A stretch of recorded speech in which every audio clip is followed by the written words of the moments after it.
राधे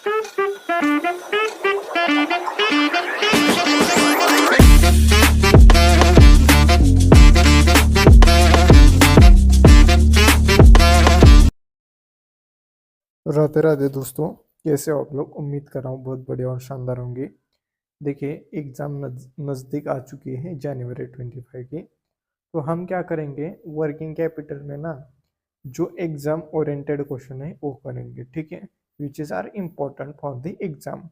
ठीक है, अभी एग्ज़ाम किसके लिए एप्लीकेबल होगा, मे 25 के लिए भी एप्लीकेबल होगा। ओके, क्योंकि ये चुनिंदा क्वेश्चन है जो कि इम्पोर्टेंट है। ओके, तो हम फर्स्ट वो करेंगे, then after we will remaining the question करेंगे। ओके, ऐसा करेंगे।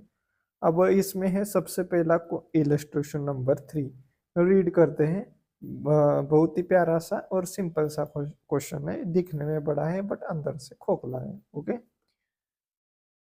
क्या निकालने के लिए बोल रहा है वो क्वेश्चन, वो हमें समझना पड़ेगा।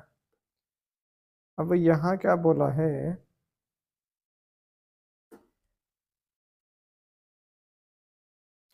अब यहाँ बोला है आपको prepare a working capital requirement for first.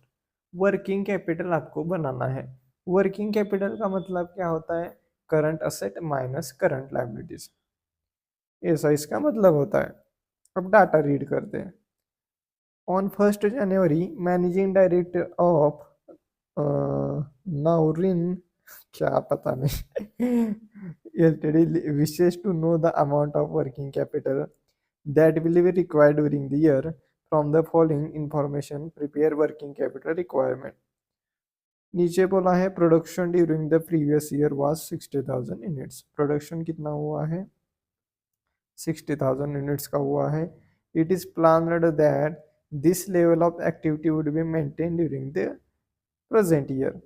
Expected ratio of the cost to selling price are, raw material का रेशियो है 60%, डायरेक्ट वेजेस का है 10% एंड ओवरहेड का है 20% रेशो है। Raw material are expected to remain in store for average of 2 months before issue of production. क्या बोला है, रॉ मटेरियल रखा गया है स्टोर में कितने मंथ्स के लिए, 2 months के लिए। Each unit is expected to be process for 1 month। ठीक है, ईच यूनिट क्या है, इन प्रोसेस है, मतलब ये क्या है, वर्क इन प्रोग्रेस है, वर्क इन प्रोसेस है। Okay, work in process for 1 month है, रॉ मटेरियल 1 month है WIP में, और labour and overheads cost occurring evenly during the month. Evenly मतलब क्या होता है ना, हाफ मंथ्स। जब भी आपको बोलेगा इवनली तब आपको क्या करना है, हाफ मंथ्स लेना है। ठीक है, 0.5। अब ये किसके बारे में बोल रहा है, WIP के बारे में बोल रहा है। Okay, finished goods, finished goods will be stay in warehouse awaiting dispatch to customer for 3 months। Finished goods क्या है, स्टोर में है, रखा गया है, अभी तक कस्टमर को भेजा गया नहीं है, वेटिंग लिस्ट पर है। 3 months है फिनिश्ड गुड्स। ओके, ठीक है, फिनिश्ड गुड्स किसके कितना पीरियड है, 3 months पीरियड है। Credit allowed by creditors 2 months from the date of delivery of raw material से। डेटर का टाइम लिमिट है 3 months, और selling price 5 rupees per unit है। Wages and overheads are paid on first of each month from the for the previous month. Company normally keeps the cash in hand to the extent of ₹20,000।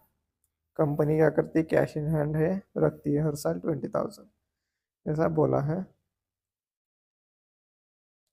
अब कुछ नहीं, बहुत ही simple सा question है। Okay, अब लिखना start करते हैं। हमें क्या करना है, कंप्यूट करना है वर्किंग कैपिटल। ओके, तो यहाँ लिखेंगे कंप्यूटेशन ऑफ, क्या बोला है, वर्किंग कैपिटल। अब वर्किंग कैपिटल का फॉर्मेट क्या होता है, current asset less current liabilities, ऐसा इसका फॉर्मेट होता है। अब जो भी क्वेश्चन में ना करंट असेट दिया है वो हम यहाँ लिखेंगे, और जो भी क्वेश्चन ने करंट लाइबिलिटीज़ दिया है वो यहाँ लिखेंगे। जैसे करंट असेट में बोला है कि कैश कितना है 20,000, तो यहाँ लिखेंगे 20,000। ओके, अब शुरुआत करते हैं यहाँ से, वर्किंग नोट 1 बनाते हैं और सब चीज़ें निकालते हैं। जैसे क्या बोला है रॉ मटेरियल। अब रॉ मटेरियल क्या बोला है कि बहुत ही सिंपल है। देखिए रॉ मटेरियल क्या है, सेलिंग प्राइस पर 60% है, तो सेलिंग प्राइस कैसे निकालोगे, 60,000 इंटू प्राइस पर यूनिट कितनी है, पर यूनिट है 5 रुपीज़ इंटू 60%। ओके, और इसका होल्डिंग पीरियड कितना बोला है, होल्डिंग पीरियड बोला है स्टोर में 2 मंथ्स के लिए रहता है, तो 2/12 करना पड़ेगा। तो करो 60,000 इंटू 5 इंटू 60% इंटू 2/12, तो ये आ जाएगा 30,000 हमारा आ गया। सिंपल है बहुत। ओके ठीक है, यहाँ लिख लेते हैं रॉ मटेरियल 30,000। अब सेकेंड चीज क्या बोला है कि डायरेक्ट वेजेस है 10% ऑफ द सेलिंग प्राइस, तो यहाँ मैं लिख लेता हूँ डायरेक्ट वेजेस। अब सेलिंग प्राइस कितनी है 60,000 इंटू 5 इंटू 10%। ओके, अब डायरेक्ट वेजेस का आपको दिया है क्या, यहाँ देखिए वेजेस का होल्डिंग पीरियड कितना बोला है वो देखिए।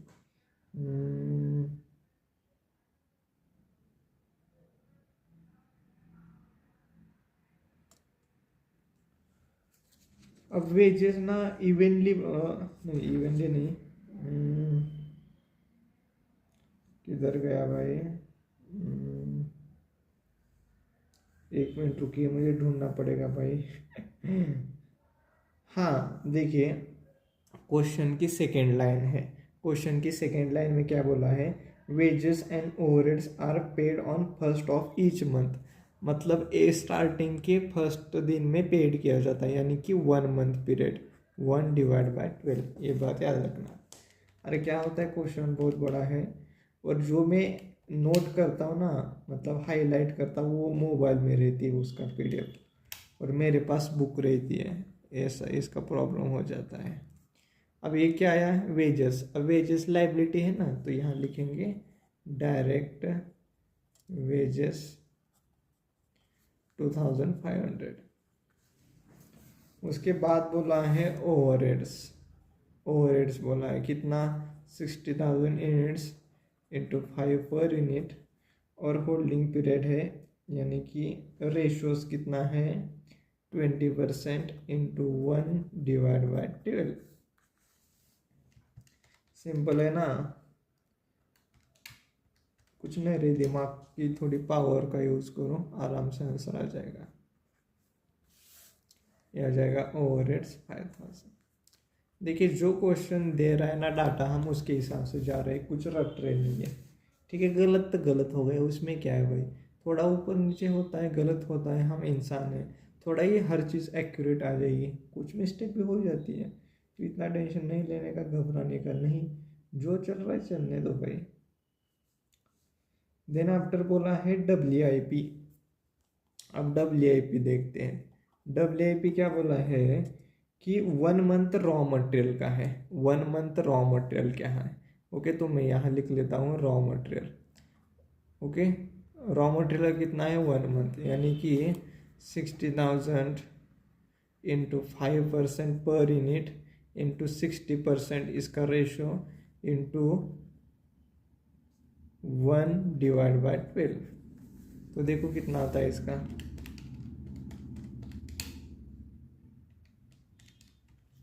यह आएगा 15,000।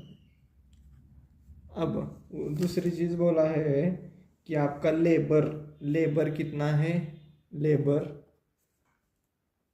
लेबर बोला है इवनली मतलब हाफ मंथ, तो लेबर का कितना है भाई, हमने यूपर निकालना था 6510, यहाँ क्या लेना है, सिर्फ हाफ मंथ लेना है, 60,000 यूनिट्स इंटू 5 पर यूनिट और रेशो 10% और 0.5 डिवाइड बाई 12।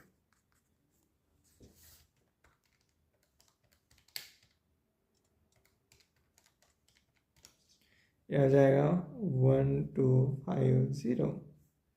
अब थर्ड बोला है ओवरहेड्स। ओवरहेड्स का भी सेम 6520, सिर्फ यहाँ 0.5 लेना है। क्यों? क्योंकि इवनली बोला है। तो 60,000 into 5 into 20 into 0.5 divide by 12 months.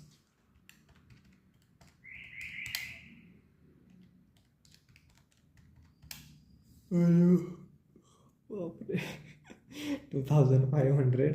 नींद आ रही है भाई। 2500 आएगा। अब ये वो WIP बोला है, तो इसकी टोटल मारो, तो ये आ जाएगा 1875। अब WIP कहाँ आती है? WIP यहाँ आती है भाई, WIP एसेट में आती है। 1875 ये हो गया। उसके बाद बोला है finished goods will be stay in warehouse for the किसके लिए? 3 मंथ्स। तो फिनिश्ड गुड्स निकालते हैं। ओके, अब फिनिश्ड गुड्स में क्या क्या आता है वो देखिए। फिनिश्ड गुड्स, फिनिश्ड गुड्स में रॉ मटेरियल आएगा।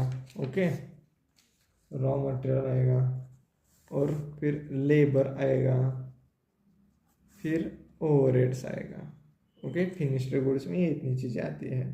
ठीक है, अब कैसे करोगे? सेम रॉ मटेरियल का क्या है? 60,000 यूनिट्स है, इंटू 5 पर यूनिट, और रेशो कितना है? 60% इंटू 3 मंथ डिवाइड बाई 12।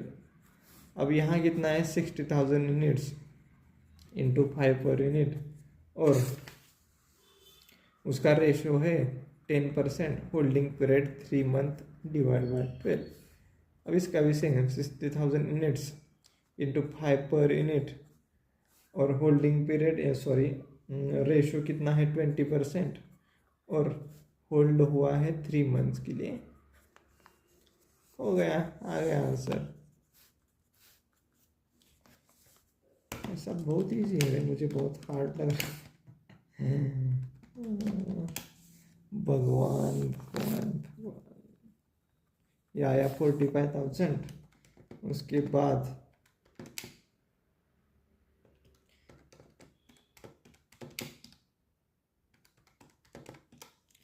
ये आया 7,500।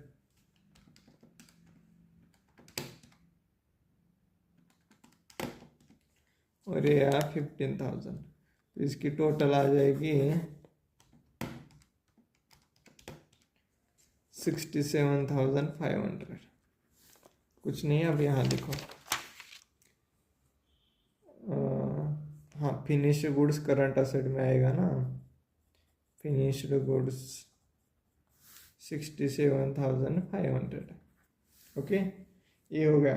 फिर बोला है क्रेडिट बाय क्रेडिटर्स 2 मंथ्स। तो क्रेडिटर्स कहाँ आता है? करंट लाइबिलिटीज में। तो क्रेडिटर्स, देखिए क्रेडिटर्स के लिए, अब क्रेडिटर्स क्या बोला है? 2 मंथ है। ओके, 2 मंथ है। अब यहाँ ना कुछ ऐसा बोला नहीं है सेलिंग प्राइस पर है, क्रेडिटर्स ऐसा बोला नहीं है। तो हम क्या करेंगे? हम किस पर लेंगे? ठीक है, हम ना रॉ मटेरियल पर ले लेते हैं क्रेडिटर्स को। ओके, ठीक है, ठीक है, रॉ मटेरियल पे ले लेते हैं। 60,000 इंटू 5% पर यूनिट, और 60% रॉ मटेरियल का जो रेशो है इंटू 3 डिवाइड बाई 12 मंथ।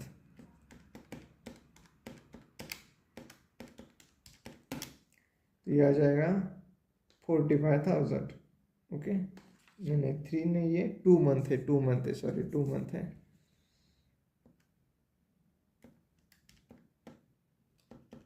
एक बार फिर से करता हूँ, 30,000 आ जाएगा। ओके, एक बार फिर से समझाता हूँ, टेंशन मत लो। देखिए क्या बोला है, क्रेडिटर की एडजस्टमेंट पढ़िए। बोला है credit allowed by creditor is 2 months from the date of delivery of raw material. अब यहाँ रॉ मटेरियल का जिक्र किया है, okay, delivery of the raw material, तो हमने रॉ मटेरियल का ही यूज़ किया है। कैसे? 60,000 units into 5 per unit into ratio 60%, और इंटू हमने क्या किया है, 2/12 किया है, क्योंकि क्रेडिटर्स का पीरियड कितना है, 2 है। अब लास्ट वन आता है डेटर। अब डेटर क्या बोला है, डेटर है आपका 3 months का है, 3 month। अब डेटर किस पर ले, हमें लेना पड़ेगा कॉस्ट ऑफ गुड्स सोल्ड पर लेना पड़ेगा, गुड्स सोल्ड पर लेना पड़ेगा, ओके, इस पर लेना पड़ेगा। अब कॉस्ट ऑफ गुड्स सोल्ड कैसे निकालोगे? अब ना आप क्या करिए, कॉस्ट शीट बनाइए। अब कॉस्ट शीट में क्या क्या आता है, रॉ मटेरियल आता है, ओके, रॉ मटेरियल आता है, उसके बाद वेजेस आता है, फिर ओवरहेड्स आता है, तो आपकी क्या बन जाती है, फैक्ट्री कॉस्ट बन जाती है, ओके, फैक्ट्री कॉस्ट बन जाती है। फिर क्या आता है, opening finished goods, okay, opening finished goods, opening finished goods less closing finished goods, ऐसे, ओके। अब यहाँ रॉ मटेरियल कितना है, रॉ मटेरियल देखिए 60,000 यूनिट्स है, into 5 per unit, okay, into 5 per unit. अब यहाँ हम रेशो यूज़ नहीं करेंगे, ओके, रेशो यूज़ नहीं करेंगे, तो सॉरी रेशो यूज़ करना पड़ेगा भाई, रेशो यूज़ करना पड़ेगा 60%, तो ये आ जाएगा 1,80,000। 60,000 units into 5 rupees per unit into 60% जो रेशो बोला है वो। अब वेजेस का कितना है, 60,000 यूनिट्स इंटू 5 पर यूनिट, और रेशो कितना है वेजेस का, वेजेस का रेशो है 10%, ये आ जाएगा 30,000। अब ओवरहेड्स का 60,000 units into 5 per unit into 5 per unit, और ओवरहेड्स का रेशो 20%, ये आ जाएगा 6,000। तो हमारी फैक्ट्री कॉस्ट कितनी आ जाएगी, ये आ जाएगी 2,16,000 आ जाएगी। अब हमें क्या करना है, ओपनिंग फिनिश्ड गुड्स लेना है, ओके, ओपनिंग फिनिश्ड गुड्स। अब हमने फिनिश्ड गुड्स कितना निकाला था भाई, यहाँ ऊपर निकाला था 67,500, तो इसी को हम क्या करेंगे, 60,500 कंसिडर करेंगे, क्लोजिंग को भी यही कंसिडर करेंगे, ओके, क्लोजिंग को भी यही कंसिडर करेंगे। We are assuming that opening stock is equal to closing stock, हमारा इक्वल है ऐसे, तो इसका आंसर आ जाएगा 2,16,000 कॉस्ट ऑफ गुड्स सोल्ड।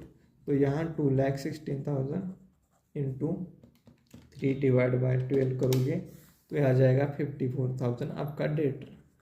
अब कुछ नहीं, डेटर यहाँ पुट करना है, डेटर 54,000। अब यहाँ आपका क्या आ जाएगा, वर्किंग कैपिटल आ जाएगा, ठीक है, ये सारे प्लस हो जाएंगे, इसमें से ये माइनस करेंगे, तो करो।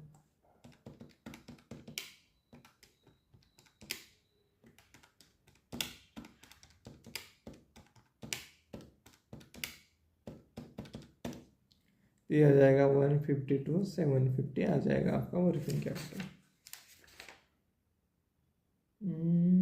यहाँ 166 दिखा रहा है, एक मिनट रुकिए।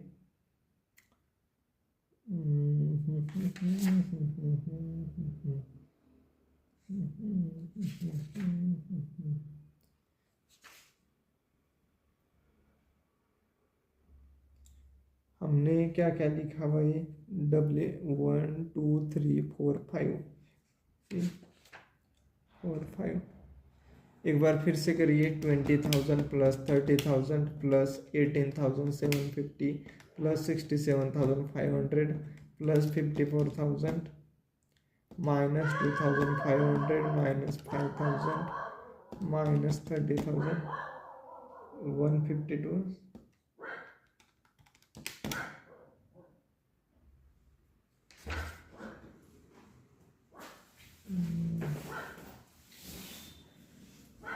30,000, उसके बाद 187,500 67,500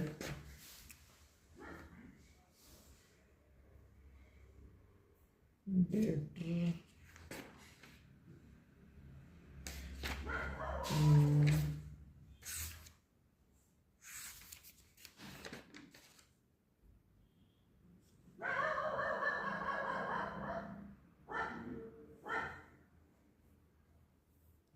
बस अब डेटर की अमाउंट हमारी गलत हो चुकी है।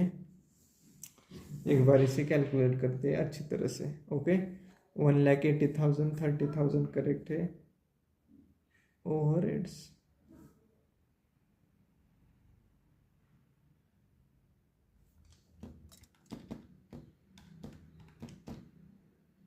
अरे भाई ओवरहेड्स की 60,000 आ जाएगी अमाउंट, 60,000 आ जाएगी। हमने 6,000 लिया था गलती से।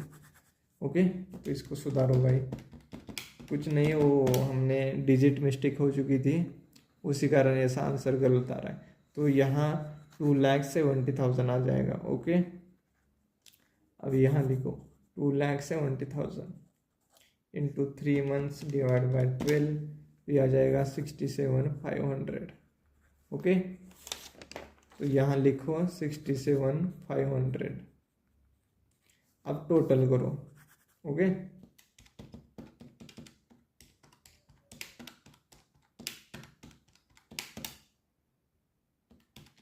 अरे वो मेरे से मिस्टेक हो चुकी थी। 60,000 आना चाहिए, बट मैंने ना 6,000 लिया था। ये आपका वर्किंग कैपिटल है। ओके, अब आगे बढ़ेंगे। राधे राधे दोस्तों, अब हम क्या करेंगे, इलस्ट्रेशन 4 सॉल्व करेंगे। उससे पहले हमें रीडिंग करना पड़ेगा, क्वेश्चन को समझना पड़ेगा। एक बार क्वेश्चन की अंडरस्टैंडिंग बिल्ड हो गई, ठीक है, उसके बाद आराम से हम सॉल्व कर सकते हैं। अब नीचे देखेंगे एक्चुअल क्वेश्चन की रिक्वायरमेंट क्या है, क्योंकि हमें ये जानना बहुत ज़रूरी है कि क्वेश्चन क्या बोल रहा है, क्या निकालने के लिए बोल रहा है। अगर एक बार वो बात समझ आ गई, उसके बाद क्वेश्चन सॉल्व करने में आसानी हो जाएगी। यहाँ क्या बोल रहा है, कंप्यूट वर्किंग कैपिटल रिक्वायरमेंट। आपको वर्किंग कैपिटल रिक्वायरमेंट निकालना है। अब वर्किंग कैपिटल कैसे निकालते हैं, current asset minus current liabilities. जो भी करंट है, उस करंट असेट है उसे हम लिखेंगे, और जो भी करंट लाइबिलिटीज है उसमें से माइनस करेंगे, आपका आ जाएगा। अब यहाँ क्या बोला है, एज्यूमिंग 20% मार्जिन, सेफ्टी मार्जिन बोला है। तो कुछ नहीं है, देखिए current asset minus current liabilities करूंगा, जो भी आंसर आएगा उसमें से 20% ऐड करूंगा, आपका बन जाएगा वर्किंग कैपिटल रिक्वायरमेंट। ओके, अब डाटा रीड करते हैं। अब यहाँ बोला है XYZ कंपनी है, उसका कुछ डाटा दिया है नीचे, जैसे सेल्स दिया है 2 मंथ्स क्रेडिट। 2 मंथ्स क्रेडिट मतलब डेटर। अब डेटर किस पर आता है, कॉस्ट ऑफ सेल्स पे आता है। ओके, मटेरियल कंज्यूम बोला है, यहाँ मटेरियल की अमाउंट दी है, बट यहाँ बोला है सप्लायर एक्सटेंड 2 मंथ्स क्रेडिट। मतलब ना सप्लायर ने हमें 2 मंथ्स का क्रेडिट पीरियड दिया है। मतलब यहाँ हमें हमने क्या किया है, सप्लायर से उधार पर माल लिया है, तो यहाँ क्या आ जाएगा, ट्रेड पेएबल आ जाएगा। Okay, wages paid 1 month lag in payment, मतलब आउटस्टैंडिंग है 1 मंथ।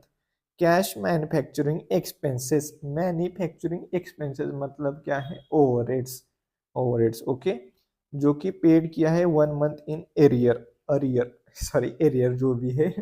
एरियर मतलब क्या होता है ना, कि विच इज आउटस्टैंडिंग है। Okay, administrative expenses 1 month lag in payment which is also outstanding है। Sales promotion expenses quarterly in advance, paid जब भी हम कोई चीज, जैसे कि कोई एक्सपेंसेस हम क्या करते हैं, एडवांस में पेड करते हैं, देन इट्स बिकम्स असेट बन जाता है। ओके, ये बात याद रखना। अब नीचे दिया है company sells its product on gross profit 25%, 25% gross profit है। Depreciation is consider as part of the cost of production, consider किया जाता है। It keeps 1 month stock each of raw material. अब यहाँ क्या बोला है, देखिए रॉ मटेरियल का पीरियड है 1 मंथ एंड फिनिश्ड गुड्स का भी 1 मंथ है and then after cash balance is given that is 1 lakh rupees ऐसा दिया है। अब यहाँ नीचे बोला है ignore working progress process, okay, ignore करना है। अब यही डाटा है, ठीक है, आसान है क्वेश्चन में, ऐसे ही आपको समझा सकता हूँ बट कंफ्यूजन ना हो, इसी कारण हम क्या करेंगे सॉल्व करेंगे। देखिए जितना टाइम लगना है लगने दो, ठीक है, जितना जितना ज़्यादा, देखिए कोई भी चीज़ अगर ज़्यादा वक्त लेती है, ओके, तो क्या होती है कि बिल्ड क्वालिटी करती है, ओके, एक क्वालिटी वहाँ क्या होती है, क्वालिटी बन जाती है, ओके। तो जितना टाइम लगता है लगने दो, कोई बात नहीं, जितना ज़्यादा टाइम लगेगा उतनी उसकी कीमत बढ़ जाएगी, ओके। अब सॉल्व करना स्टार्ट करते हैं कंपटीशन ऑफ वर्किंग कैपिटल ऐसे बोला है। अब वर्किंग कैपिटल में क्या आता है, current asset minus less current liabilities ऐसे आता है। सिंपल है बहुत क्वेश्चन, इतना कुछ हार्ड नहीं है। अब यहाँ बोला है, फर्स्ट बोला है sales at 2 months credit, okay, मतलब यहाँ क्या बोल रहा है, डेटर बोल रहा है, ओके, डेटर बोल रहा है, फर्स्ट डेटर बोल रहा है, ओके, डेटर, ठीक है। अब डेटर निकालते हैं नीचे, डेटर, अब डेटर किस पर आता है, cost of sales, cost of sales पे आता है। तो हमें क्या करना पड़ेगा, कॉस्ट ऑफ सेल्स निकालना पड़ेगा। अब कैसे निकालेंगे, बहुत ही सिंपल है, देखिए अब आप ना कॉस्ट शीट याद करिए, कॉस्ट शीट जो कि क्या है कॉस्टिंग सब्जेक्ट में है, ठीक है, कॉस्ट शीट। अब कॉस्ट शीट में क्या होता है, रॉ मटेरियल आता है, उसके बाद wages, overheads, then after opening finished goods, less closing finished goods, फिर selling and distribution overheads, administration overheads, ये सब ऐड करने के बाद क्या आता है, कॉस्ट ऑफ सेल्स आता है। उसके बाद हम उसमें 25% सॉरी ग्रॉस प्रॉफिट ऐड करेंगे तो आपका आ जाएगा, ओके, ठीक है सर। अब ना सेम आपको यहाँ करना है, ठीक है, सेम आपको यहाँ करना है, ठीक है। अब ना फर्स्ट लिखिए मटेरियल जो कि गिवन है, मैं कुछ ऐसा तीर नहीं मार रहा हूँ, जो चीज़ है वही यहाँ लिख रहा हूँ material consume 9 lakh, then after wages, okay, 7,20,000, उसके बाद कैश मैन्युफैक्चरिंग एक्सपेंसेस यानी कि मैन्युफैक्चरिंग एक्सपेंसेस वो कितना है, 9,60,000, ओके। अब यह क्या आ जाएगा, आपकी फैक्ट्री कॉस्ट आ जाएगी। यहाँ ओपनिंग WIP नहीं दिया है तो मैं इसी को मैं क्या मानूंगा, फैक्ट्री कॉस्ट मानूंगा। अब फैक्ट्री कॉस्ट आने के बाद जो प्रोडक्शन ओवरहेड्स आते हैं, ओके, जो एडमिनिस्ट्रेटिव ओवरहेड्स आते हैं which is related to production, but यहाँ है क्या, नहीं है, तो मैं इसी को क्या मानता हूँ, कॉस्ट ऑफ प्रोडक्शन मानता हूँ, ओके। अब कॉस्ट ऑफ प्रोडक्शन आने के बाद क्या आता है, opening finished goods less closing finished goods. अब ये करने के बाद हमारा क्या आता है, cost of goods sold, but यहाँ कुछ opening finished goods closing finished goods है क्या, नहीं है, ओके, नहीं है, तो मैं इसी को क्या मानता हूँ, कॉस्ट ऑफ गुड्स सोल्ड मान लेता हूँ, okay, cost of goods sold, ठीक है। ये जो अमाउंट आती है इसको कैलकुलेट करो, ओके।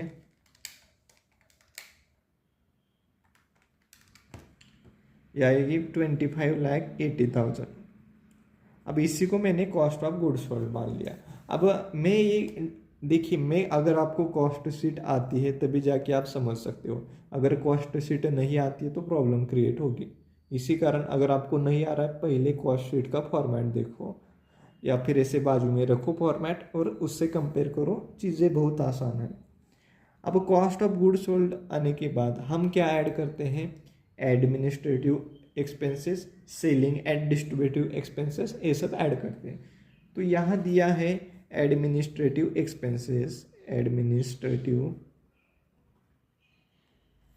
एक्सपेंसेस दिया है, कितना दिया है 2,40,000। Then after sales promotion expenses दिया है, वो दिया है 1,20,000। इतनी चीजें दी है। हाँ, और कुछ बोला है क्या? नहीं बोला है। ओके, इतना बोला। तो ये मेरा क्या आ जाएगा? कॉस्ट ऑफ सेल्स आ जाएगा। अगर इसमें से मैं प्रॉफिट ऐड करता हूँ तो मेरी सेलिंग प्राइस आ जाएगी। ओके, 29,40,000। ओके, ठीक है, ऐसा ये कॉस्ट ऑफ सेल्स मेरा आ गया। अब कॉस्ट ऑफ सेल्स आने के बाद ना, अब मैं क्या करूँगा, सिंपली यहाँ मुझे डेटर कॉस्ट ऑफ सेल्स आएगा। तो मैं क्या करूँगा, यहाँ 29,40,000 इंटू, अब डेटर का पीरियड कितना है, 2 मंथ्स बोला है, 2 मंथ डिवाइड बाय 12 मंथ, तो देखो कितना आ जाता है, which comes to rupees 4,90,000। It is a debtors balance. Okay, तो यहाँ मैं लिख लेता हूँ 4,90,000। अब देन आफ्टर दिया है मटेरियल कंज्यूम। अब यहाँ सप्लायर की बात कर रहा है तो करंट लायबिलिटीज में आ जाएगा। Okay, supplier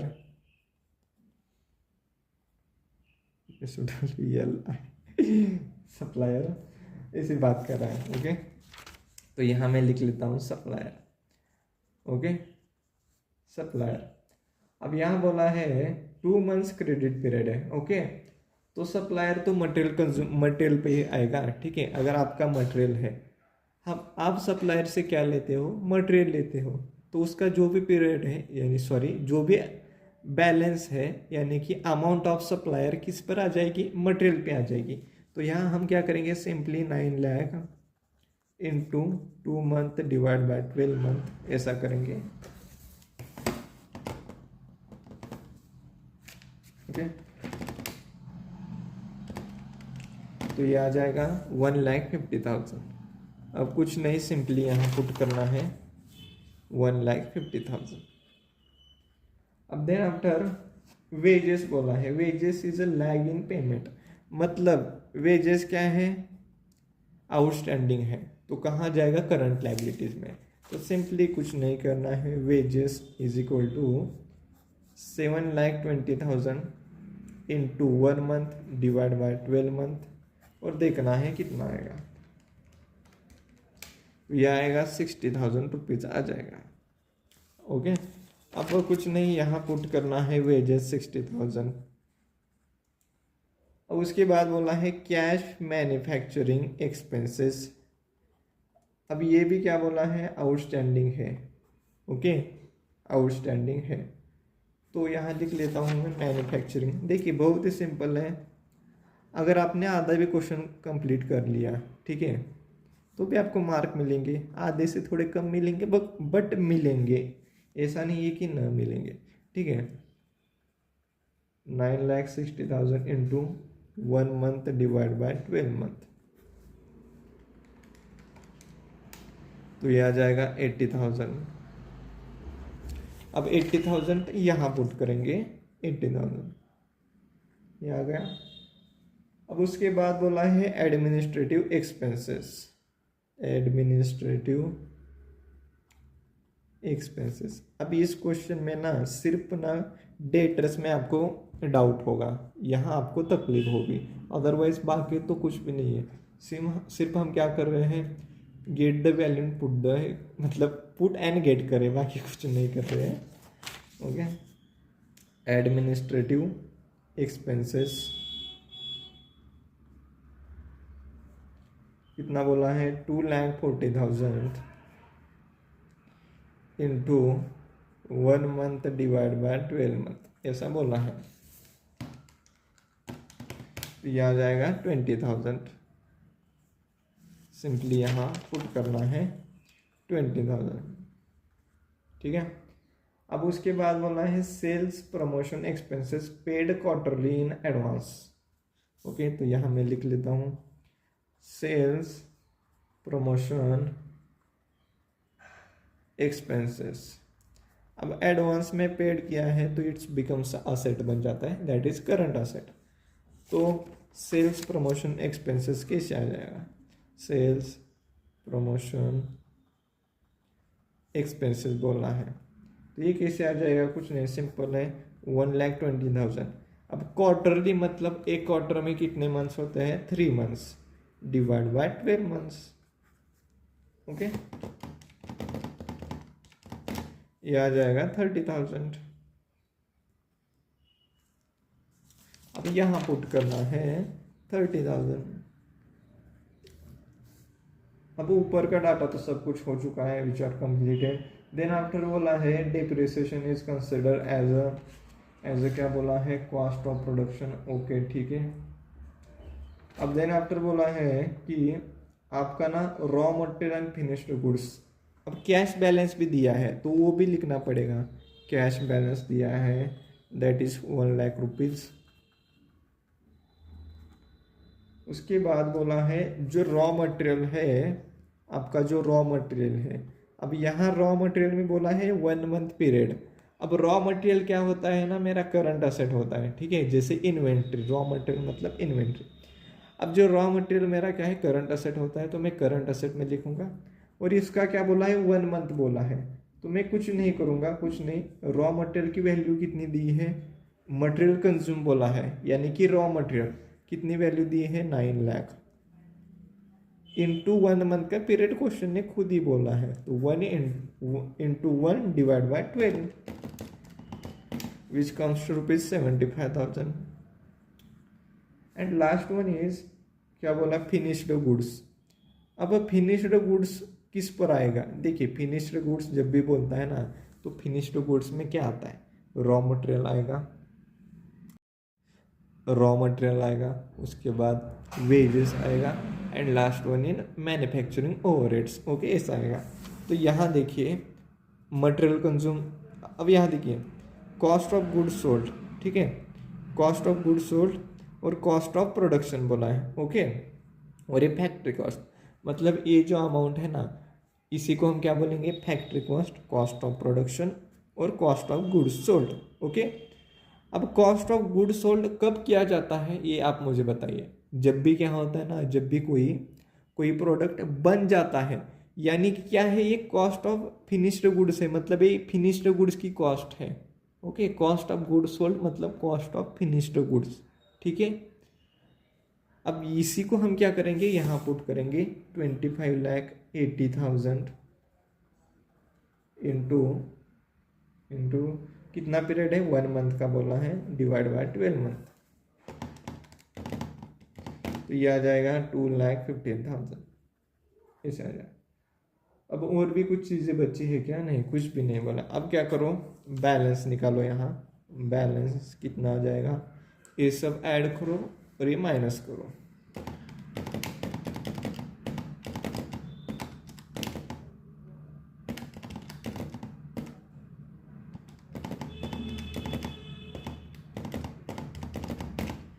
which comes to rupees 6,00,000।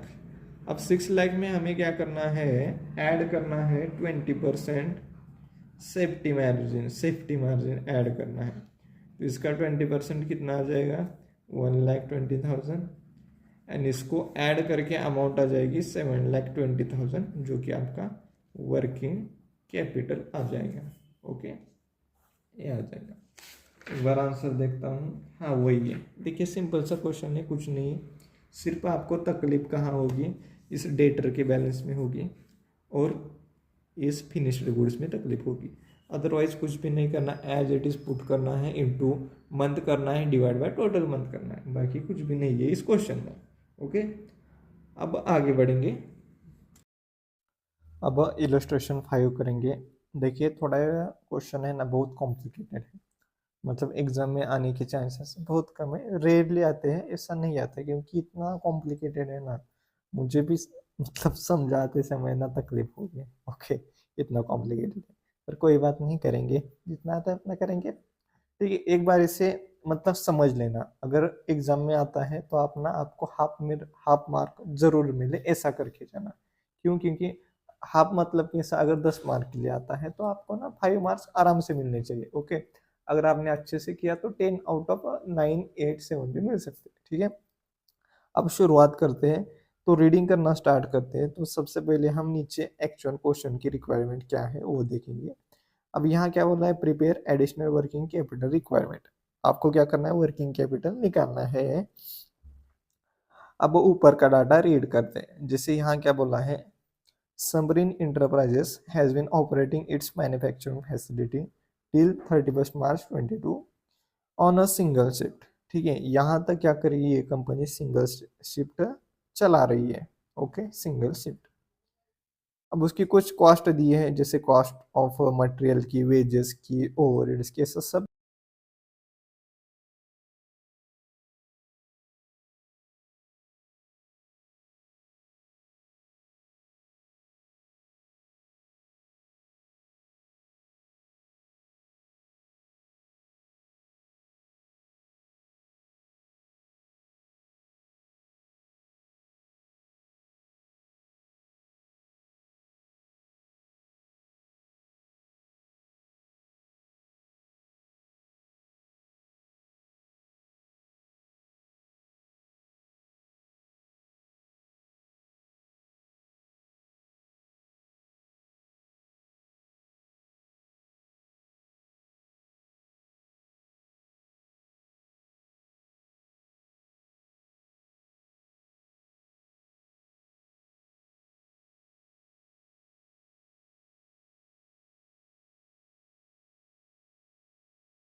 देखिए मैंने क्या किया है, फॉर्मेट बना दिया है, आपको ऐसा फॉर्मेट बना लेना है, ठीक है।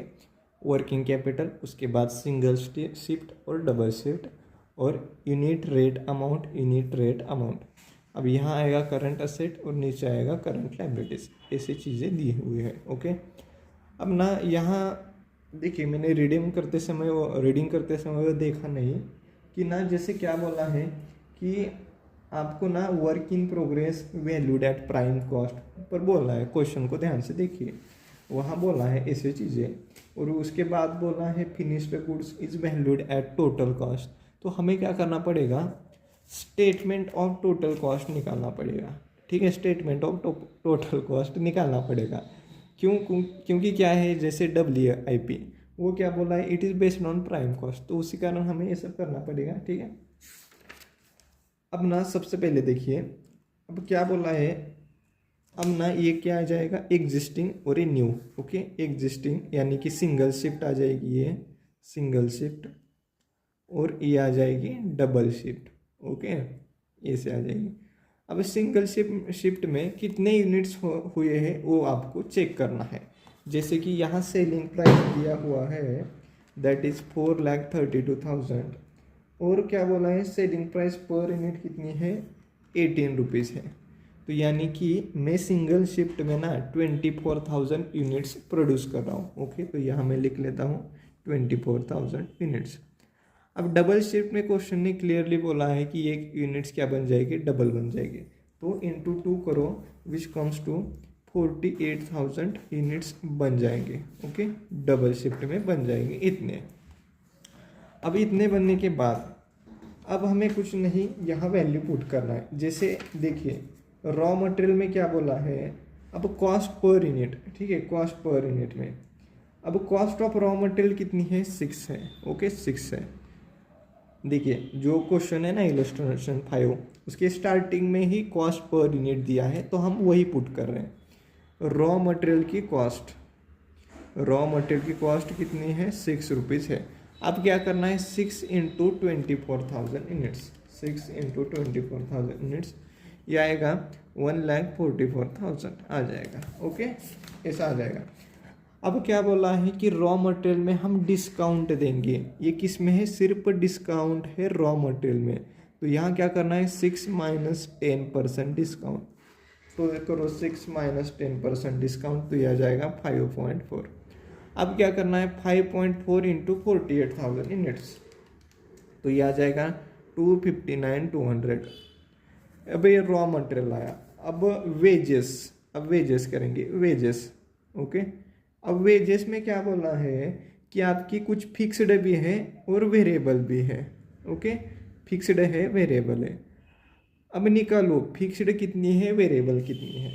अब टोटल है 5 रुपीज़ है पर यूनिट। ओके, उसमें से 40% वेरिएबल है, तो ये आ जाएगा 2 रुपीज़ और ये आ जाएगा 3 रुपीज़। ओके, ऐसा आ जाएगा। अब कुछ नहीं 24,000 इंटू 2 और 3 करना है। ओके, तो ये आ जाएगा 48,000, फिर ये आ जाएगा 72,000। ओके, ऐसा आ जाएगा। अब आप ही मुझे बताइए हमें क्या करना है, रेट सेम ही लेना है। तो वेरिएबल का इधर आ जाएगा 3 रेट। ओके, अब 48,000 इंटू 3, 48,000 इंटू 3, तो ये आ जाएगा 1,43,000 वेरिएबल। अब ना ये फिक्स्ड का रेट यहाँ लिखे क्या, चलो लिख लेते हैं। एज्यूम करो मैंने लिखा 2 इंटू 48,000, तो ये क्या आ जाएगा 96,000 फिक्स्ड कॉस्ट, और इधर क्या है 48,000। आप ही मुझे बताइए इसका कोई सेंस है क्या? क्यों? क्योंकि फिक्स्ड कॉस्ट हमेशा सेम रहती है, भले ही आपका प्रोडक्शन बढ़ जाए या घट जाए। तो यहाँ ये क्या हो जाएगी 48,000 सेम रहेगी, 48,000 सेम रहेगी। ओके, अब रेट कितना ले भाई साहब, कुछ क्या करना है इधर, 48,000 डिवाइड बाय 48,000, तो ये बन जाएगा 1 रेट। ओके, वेजेस, ठीक है ऐसा।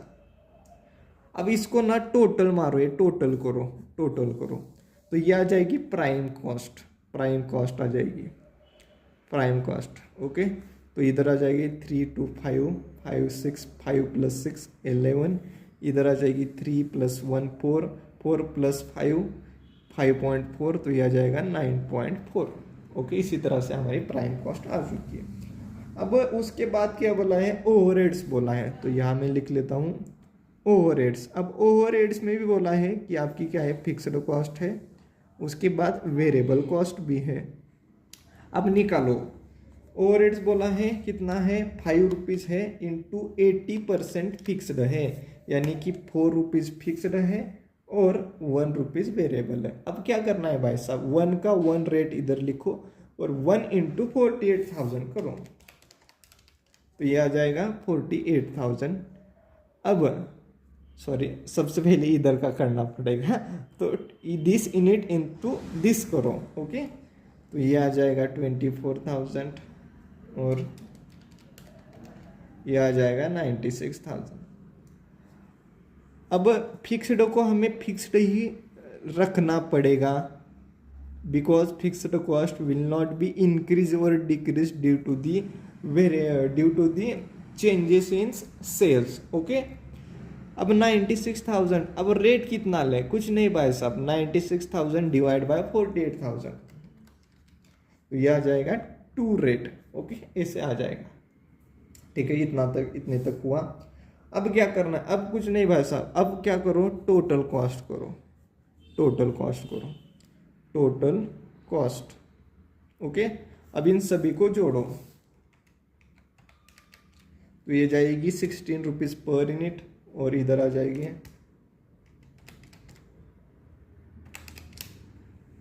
12.4। ओके, ऐसे आ जाएगी। ओके, अब ये आ जाएगी। अब क्या करना है, इसमें प्रॉफिट ऐड करो, add profit. Okay, profit, profit को ऐड करो। अब प्रॉफिट कितना है, 2 रुपीज़ पर यूनिट है, तो 2 रुपीज़ पर यूनिट, तो ये आ जाएगा 18 आपकी क्या आ जाएगी, selling price, selling price per unit आ जाएगी ये 18। और इधर भी अब प्रॉफिट के बारे में एडजस्टमेंट क्या बोला है वो देखो, यहाँ क्या बोला है, मैंने पढ़ा था भाई, किधर गया वो, selling price will be remain the same, मतलब सेलिंग प्राइस यहाँ रिमेन द सेम रहेगी, मतलब यहाँ 18 ही रहेगी। ओके, यहाँ 18 ही रहेगी, selling price remain the same. Question बोल रहा है, क्वेश्चन बोल रहा है कि selling price remain the same, तो इधर क्या आ जाएगा, बैलेंसिंग फिगर आ जाएगा इन दोनों का। ओके, तो ये आ जाएगा 5.6 रुपीज़ आपका प्रॉफिट आ जाएगा, ऐसा आ जाएगा। अब कुछ नहीं करना है, देखिए आप क्या करो, दिस इंटू दिस यूनिट को मल्टीप्लाई करो और यहाँ अमाउंट लिखो। ओके, तो इधर आ जाएगी 3,84,000, इधर आ जाएगी 48,000। अब इधर का भी सेम करो, ये आ जाएगा 5,95,200, ये आ जाएगा 268,800, ऐसा आ जाएगा। अब क्या करो, सेलिंग प्राइस, सेलिंग प्राइस कैसे निकालना है, सेलिंग प्राइस कैसे निकालना है, कुछ नहीं भाई साहब, अभी ये रेट है ना, इसको मल्टीप्लाई करो, आपकी सेलिंग प्राइस आ जाएगी, ये आ जाएगा 4,32,000, और ये आ जाएगा 864। ओके, अगर आप ना इन दोनों का एडिशन भी करोगे ना, तो इतनी अमाउंट आ जाएगी। ओके, ठीक है, ऐसा है। इसी तरह से हमारी जो स्टेटमेंट ऑफ टोटल कॉस्ट है वो कंप्लीट हो चुकी है। मुझे नहीं लगा था कि मैं इतना अच्छे से प्रिपेयर मतलब आपको बताऊंगा, पता नहीं कैसे फ्लो में बता दिया। आई होप आपको समझ में आया होगा। ठीक है, अब इधर चलेंगे, इधर it is a main important part इधर है। ओके, अब क्या करना है भाई साहब, देखिए सिंगल शिफ्ट में कितने यूनिट्स है, 24,000 यूनिट्स है, और डबल में इसका डबल कितना, 48,000 यूनिट्स है। अब करंट असेट में लिख लेते हैं, शुरुआत करते हैं करंट असेट से। अब शुरुआत में लिखेंगे सबसे पहले raw material. Okay, raw material लिखेंगे, रॉ मटेरियल। अब रॉ मटेरियल क्या बोला है, it is based on the cost पे बोला है। ठीक है भाई, कॉस्ट पे बोला है, तो उसकी कॉस्ट कितनी है, रॉ मटेरियल की कॉस्ट कितनी है, 6 रुपीज़ पर यूनिट है। ओके, 6 रुपीज़ पर यूनिट, ये लिख लिया। अब इसकी ना वैल्यू भी दिया है क्वेश्चन में, वैल्यू भी दिया है 36,000, 36,000 दिया है क्वेश्चन में। अब मुझे क्या करना है, यहाँ यूनिट कैसे आएंगे, यूनिट आ जाएंगे बैलेंसिंग फिगर से, बैलेंसिंग फिगर से कैसे, 36,000 डिवाइड बाय 6 करो, 36,000 डिवाइड बाय 6 करो, तो ये आ जाएंगे 6,000 यूनिट, ऐसे आ जाएंगे। ओके, अब उसके बाद बोला है work in progress, WIP, WIP बोला है। अब WIP में क्या होता है, it is based on prime cost पे बोला है, प्राइम कॉस्ट, तो हमने यहाँ निकाला है प्राइम कॉस्ट। प्राइम कॉस्ट कितनी निकाली है, 11, तो यहाँ लिखते हैं 11। ओके, अब 11 में ना इसकी अमाउंट भी दी है 22,000। अब ये भी बैलेंसिंग फिगर से निकालो, 22,000 डिवाइड बाय 11, तो ये आ जाएंगे 2,000 यूनिट्स, ये आ गए। अब सेकेंड चीज बोला है आपको finished goods. Okay, finished goods बोला है। अब फिनिश्ड गुड्स में क्या बोला है, which is valued at at total cost. Okay, अब टोटल कॉस्ट कितनी है भाई साहब, 16 रुपीज़। ओके, तो यहाँ लिखो 16 रुपीज़। अब इसके अमाउंट भी दिया है क्वेश्चन में, कितना दिया है, 72,000।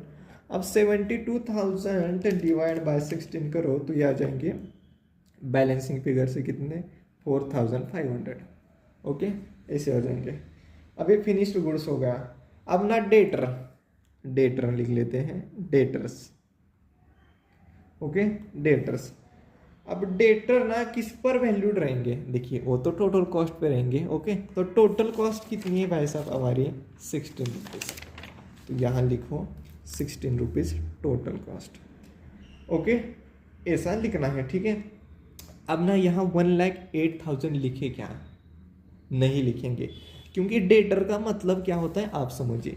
डेटर मतलब हम क्या करते हैं कि सेल करते हैं ऑन क्रेडिट, क्रेडिट पे सेल करते हैं। ओके, क्रेडिट पे सेल करती है तो आप मानते हैं। ओके, अगर मैं यहाँ लिखूंगा तो ये क्या बन जाएगी, इसमें प्रॉफिट भी इंक्लूड होगा।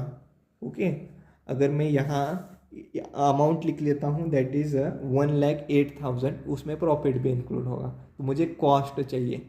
तो मैं यहाँ क्या करूँगा, मैं यहाँ क्या करूँगा, देखिए मैं यहाँ क्या करूँगा, अब मैं यहाँ यूनिट लिखूँगा कितने, सेलिंग यूनिट्स कितने हैं वो लिखूँगा, सेलिंग यूनिट्स। ओके, यहाँ मैं लिख लेता हूँ भाई, सेलिंग यूनिट्स लिखूँगा। अब सेलिंग यूनिट्स कैसे कैलकुलेट करूँ, बहुत ही सिंपल है। देखिए मैं सेल कर रहा हूँ डेटर 1,08,000 का, डिवाइड बाय क्या करूँगा, डिवाइड बाय क्या करूँगा, सेलिंग प्राइस पर यूनिट कितनी है, सेलिंग प्राइस पर यूनिट कितनी है, selling price per unit 18 rupees, तो डिवाइड बाय 18 करूँगा।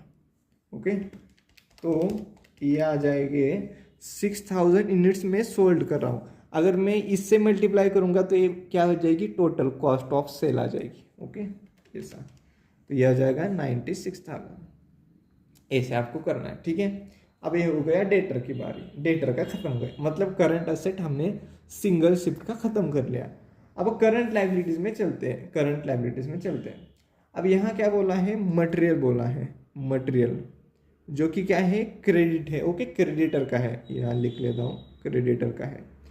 अब क्रेडिटर में क्या बोला है कि अब यहाँ रेट भी देखिए, रेट तो सेम ही रहेगा। ओके, मटेरियल का तो रेट सेम रहेगा 6 रुपीज़। ओके, अब यहाँ मटेरियल की वैल्यू कितनी दी है वो आपको निकालना है। ओके, देखिए मटेरियल क्या बोला है। अब मटेरियल की वैल्यू आप कैसे निकालोगे, मटेरियल की वैल्यू आप कैसे निकालोगे, बहुत ही सिंपल है। देखिए अब ना 24,000 यूनिट्स है और मटेरियल की कॉस्ट है 6 रुपीज़। ओके, ओके 6 रुपीज़, तो ये आ जाएगा 1,44,000। बट जो हमारा क्रेडिट है ना वो कितना पीरियड है, वो सिर्फ 2 मंथ्स है, तो मुझे सिर्फ 2 मंथ्स का लेना पड़ेगा, तो इंटू 2 डिवाइड बाय 12, तो ये आ जाएगा 24,000। अब ये भी बैलेंसिंग फिगर से निकालो, 24,000 डिवाइड बाय 6, तो ये आ जाएंगे 4,000 यूनिट्स। अब उसके बाद बोला है कि क्या है, उसके बाद बोला है आपकी जो वेजेस है वो भी आउटस्टैंडिंग है, तो वेजेस जो आउटस्टैंडिंग है। अब वेजेस का रेट कितना दिया है, वेजेस का रेट कितना है भाई साहब, वेजेस का रेट है 5 रुपीज़ पर यूनिट। ओके, अब मैं यहाँ डायरेक्टली 24,000 इंटू 5 लिखूँ क्या, नहीं, क्योंकि मुझे क्या है, वेजेस कितने आउटस्टैंडिंग है, वेजेस आउटस्टैंडिंग है फॉर द हाफ मंथ्स, तो मैं क्या करूँगा 24,000 units into 5 into 0.5 divide by 12,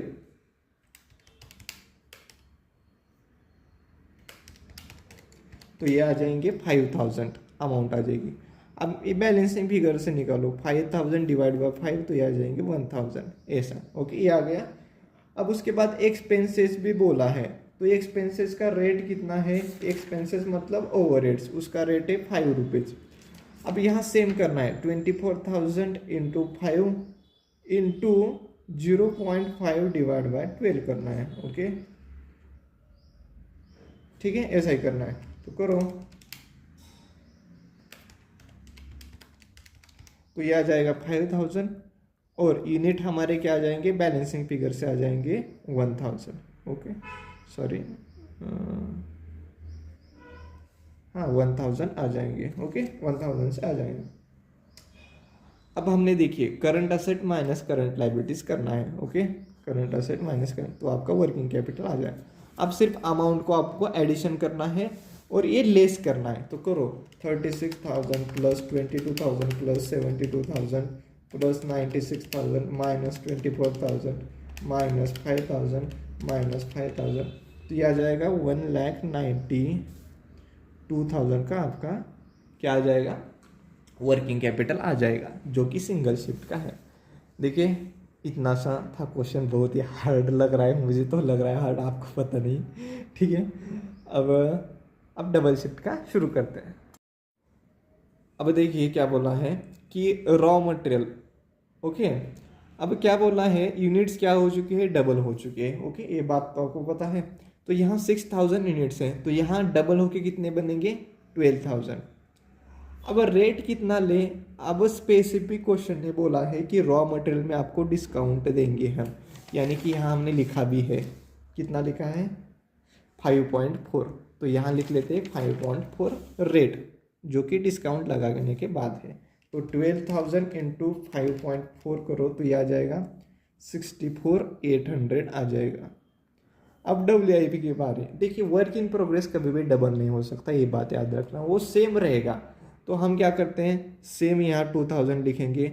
अब यहाँ कितना रेट है भाई साहब WIP का, अब WIP बोला है कि बेस्ड ऑन प्राइम कॉस्ट, तो प्राइम कॉस्ट कितनी है 9.4, तो यहाँ लिख लेता हूँ मैं 9.4, तो 2000 इंटू 9.4 करो तो यह आ जाएगा 18,800, ऐसे आ जाएगा।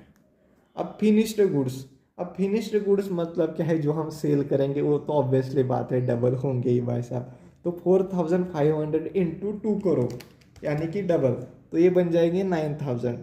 अब ये किस पर बेस्ड है, टोटल कॉस्ट, तो यहाँ दिखते हैं हमारी टोटल कॉस्ट कितनी है 12.4, तो यहाँ लिख लेता हूँ मैं 12.4, तो ये आ जाएंगे 111,600, ओके। अब डेटर्स की बारी, अब डेटर भी डबल हो जाएंगे, तो 6,000 इंटू 2 तो ये आ जाएगा 12,000। अब ये भी किस पर है, टोटल कॉस्ट पे, तो टोटल कॉस्ट कितनी है भाई साहब 12.4, तो ये आ जाएगा 12.4, तो ये आ जाएगा 148,800, ऐसा आ जाएगा। देखिए हमने एसेट का तो कंप्लीट कर लिया है, अब इधर चलते हैं, इधर अब मटेरियल भी ऑब्वियसली बात है डबल हो जाएगा 8,000, ओके। अब मटेरियल का रेट कितना लें, वही ऊपर का कितना लिया है, मटेरियल में डिस्काउंट मिलता है तो 5.4, तो 8,000 इंटू 5.4 तो यह आ जाएगा 43,200। अब वेजेस की बारी, वेजेस में भी डबल हो जाएगा 2,000, 1,000 इंटू 2,000। अब रेट क्या बोला है वेजेस का, एक मिनट रुकिए, वेजेस हाँ वेजेस का हमें इधर का रेट लेना पड़ेगा, इधर रेट कितना है भाई वेजेस का 1+3,4, क्योंकि क्या है इसमें फिक्स्ड था, तो फिक्स्ड हमेशा फिक्स्ड रहेगा, तो इसी कारण हमारा रेट जो फिक्स्ड का है वो अलग आ चुका है, तो 1+3,4 वेजेस का रेट 4, तो ये आ जाएगा 8,000। अब यहाँ भी 1,000 का 2,000 डबल हो जाएंगे। अब रेट कितना है एक्सपेंसेस का, एक्सपेंसेस का रेट कितना है भाई, ओवरहेड्स का 2 + 1 3, तो यहाँ 3 करेंगे ये आ जाएगा 6,000, ऐसे आ जाए। अब क्या नहीं, जो चीज़ ये ऊपर का प्लस करो और ये माइनस करो, चलो करते हैं 64,800 188,000 111,600 148,800 माइनस 43,200 माइनस 8,000 माइनस 6,000, तो ये आ जाएगा 286,800, ओके ठीक है। इसी तरह से हमारा ये था, ठीक है। अब एडिशनल वर्किंग कैपिटल मतलब कितना लग रहा है हमें और वर्किंग कैपिटल, कुछ नहीं भाई साहब, इसमें से ये माइनस करो तो हमें 94,800 का एडिशनल वर्किंग कैपिटल लगेगा due to the double shift के कारण, ओके ऐसा है, ठीक है। यही था क्वेश्चन, बहुत लंबा चला गया वीडियो, ठीक है। पता नहीं आपको समझ में आया है कि नहीं, मैंने तो मेरा 110% दिया है भाई साहब, ओके, आपको समझाने में। ठीक है, अगर आपको अच्छा लगा वीडियो और अगर समझ में आया है तो स्पेसिफिकली कमेंट में बताइए कि सर हमें ना इलस्ट्रेशन 5 बहुत इजीली समझ में आ चुका है। ओके, ठीक है, धन्यवाद देने की ज़रूरत नहीं है। ओके, तो यही था, अब आगे बढ़ेंगे। राधे राधे दोस्तों, अब हम क्या करने वाले हैं, इलस्ट्रेशन नंबर 6 सॉल्व करने वाले हैं। उससे पहले रीडिंग करते हैं और क्वेश्चन को समझते हैं, अंडरस्टैंड करते हैं, उसके बाद सॉल्व करने में हमें बहुत ही आसानी होगी। अब यहाँ ऊपर क्या बोला है, prepare monthly cash budget for this 6 months.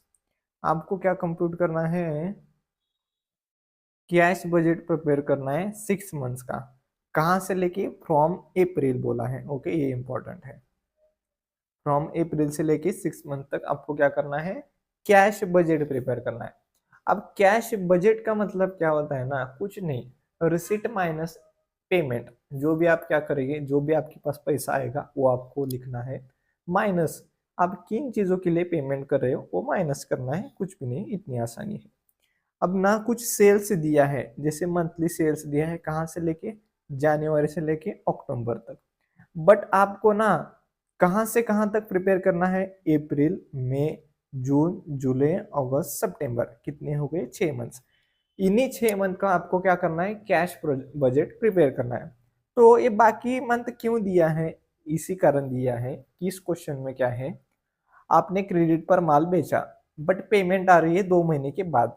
ठीक है, अगर मैं जनवरी में क्रेडिट में बेचता हूँ माल और मुझे 2 महीने बाद आती है पेमेंट, ओके, 2 महीने बाद आती है पेमेंट, तब क्या होगा, तब क्या होगा, देखिए अगर मैंने यहाँ बेचा ना तो मुझे मार्च में पेमेंट आ जाएगी, 2 महीने बाद, यानी कि जनवरी, फरवरी, मार्च में पेमेंट आ जाएगी, ऐसा होता है। तो ना आपको इसी कारण ना ऐसे दिया हुआ है क्वेश्चन। ओके, इसी कारण ये सेल्स दिया हुआ है, बाकी कुछ इसका मतलब नहीं है। फिर वेजेस एंड सैलरीज दिया है। अब यहाँ देखिए क्लियरली दिया है, अप्रैल से लेके कहाँ तक, सितंबर तक, इतने हम क्या है, वेजेस को पेमेंट कर रहे हैं। उसके बाद बोल रहा है of the sales of 80%, 80% sales इस क्रेडिट पे है। ओके, जो हमारा सेल है ना उसका 80% क्रेडिट पे है और 20% कैश पे है। अब 75% ऑफ क्रेडिट सेल, अब जितना क्रेडिट सेल है उसका 75% क्या हो रहा है, 1 मंथ में कलेक्ट हो रहा है, 1 मंथ में कलेक्ट हो रहा है। यानी कि अगर मैंने जनवरी में बेचा तो फरवरी के 1 तारीख में कलेक्ट हो रहा है, ऐसा। उसके बाद balance in 2 months after the sale. अब जो रिमेनिंग है ना 25%, रिमेनिंग 25% क्या बोला है, 2 महीने के बाद कलेक्ट हो रहा है। यानी अगर मैं जनवरी में सेल किया 2 महीने के बाद, तो किस में होगा वो, जनवरी में सेल करने के बाद जनवरी, फरवरी, मार्च में कलेक्ट होगा। ओके, ये सब बोल रहा है वो। अब purchase amount to 80% of sales, हम कितना कर रहे हैं, 80% ऑफ सेल।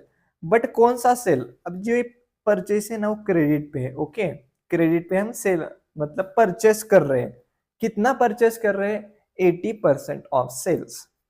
अब जो उसकी पेमेंट है ना, paid in the month of preceding the sales, मतलब ना यहाँ ना प्रिसीडिंग नहीं सक्सेडिंग लिखना चाहिए था उन्होंने, बट प्रिसीडिंग लिखा है, क्योंकि क्वेश्चन ने क्या किया है ना, 80% सेल किसका लिखा है, आगे का सेल, तो यहाँ प्रिंटिंग मिस्टेक हो सकती है, यहाँ सक्सेडिंग आना चाहिए, सक्सेडिंग आना चाहिए, आप ये कर लेना। ओके, सक्सेडिंग का मतलब होता है आने वाला सेल से। ओके, ऐसा। तो firm has a 10% debenture of ₹1,20,000, debenture है 1,20,000 है, उस पर रेट ऑफ इंटरेस्ट है 10%, and interest on this has to be paid quarterly. अब जो इसका इंटरेस्ट है ना हम क्वार्टरली पेड कर रहे हैं। ओके, तो जनवरी में पेड कर रहे हैं, अप्रैल में, एंड सो ऑन। मतलब देखिए क्वार्टर कहां से कहां तक होते हैं, जनवरी, फरवरी, मार्च, फर्स्ट क्वार्टर, अप्रैल, मई, जून, सेकंड क्वार्टर, जुलाई, अगस्त, सितंबर, थर्ड क्वार्टर, अक्टूबर, नवंबर, दिसंबर, फोर्थ क्वार्टर, ऐसा। ओके, ऐसा है। ओके, ऐसा क्वार्टर है। ठीक है, अब क्या कर रहे हैं, क्वार्टरली पेड कर रहे हैं इन दिस जनवरी में। अब जनवरी में पेमेंट कर रहा हूं मैं, ओके, जनवरी में पेमेंट कर रहा हूं, उसके बाद अप्रैल में, मतलब स्टार्टिंग मंथ ऑफ क्वार्टर में पेड कर रहा हूँ, यानी कि अब अप्रैल से लेके 3 मंथ आगे कैलकुलेट करो, अप्रैल मई जून जुलाई, यानी कि जुलाई मंथ में भी इंटरेस्ट आएगा। ओके, ऐसा। उसके बाद बोला है कि फर्म ने कुछ एडवांस पेमेंट किया है टैक्स की 5,000 इन जुलाई में, वो तो हमारे लिए असेट बन जाएगा। सॉरी, पेमेंट मतलब पेमेंट, असेट नहीं, यहाँ पेमेंट किया है तो पेमेंट जुलाई में लिखेंगे। Firm had a cash balance 20,000 on April 22, मतलब फर्म क्या करिए, ओपनिंग बैलेंस है फर्म का, that is cash balance, opening cash balance 20,000, which is minimum desired level of cash balance. Any cash surplus, any cash surplus deficit above below is this sorry, made up by temporary investment, liquidation of temporary investment or temporary borrowings at the end of investment. देखिए अब क्या बोला है, opening balance है 20,000, उसके बाद minimum desired level of cash balance, मतलब क्या बोल रहा है कि क्वेश्चन ये बोल रहा है कि आपको 20,000 कैश ना मेंटेन कर रहा है हर साल, मेंटेन करना है हर साल। ओके, करेंगे। उसके बाद बोला है आप नाम दीजिए किस किस में इन्वेस्ट करेंगे। देखिए बहुत ही सिंपल है, जिसका भी बैलेंस पॉजिटिव आएगा उसमें इन्वेस्ट करेंगे, ऐसा लिखेंगे, बाकी कुछ नहीं है, बहुत ही फालतू है। ओके, अब लिखना स्टार्ट करते हैं। मैंने फॉर्मेट बना लिया है। ओके, आप भी बनाइए मेरे साथ।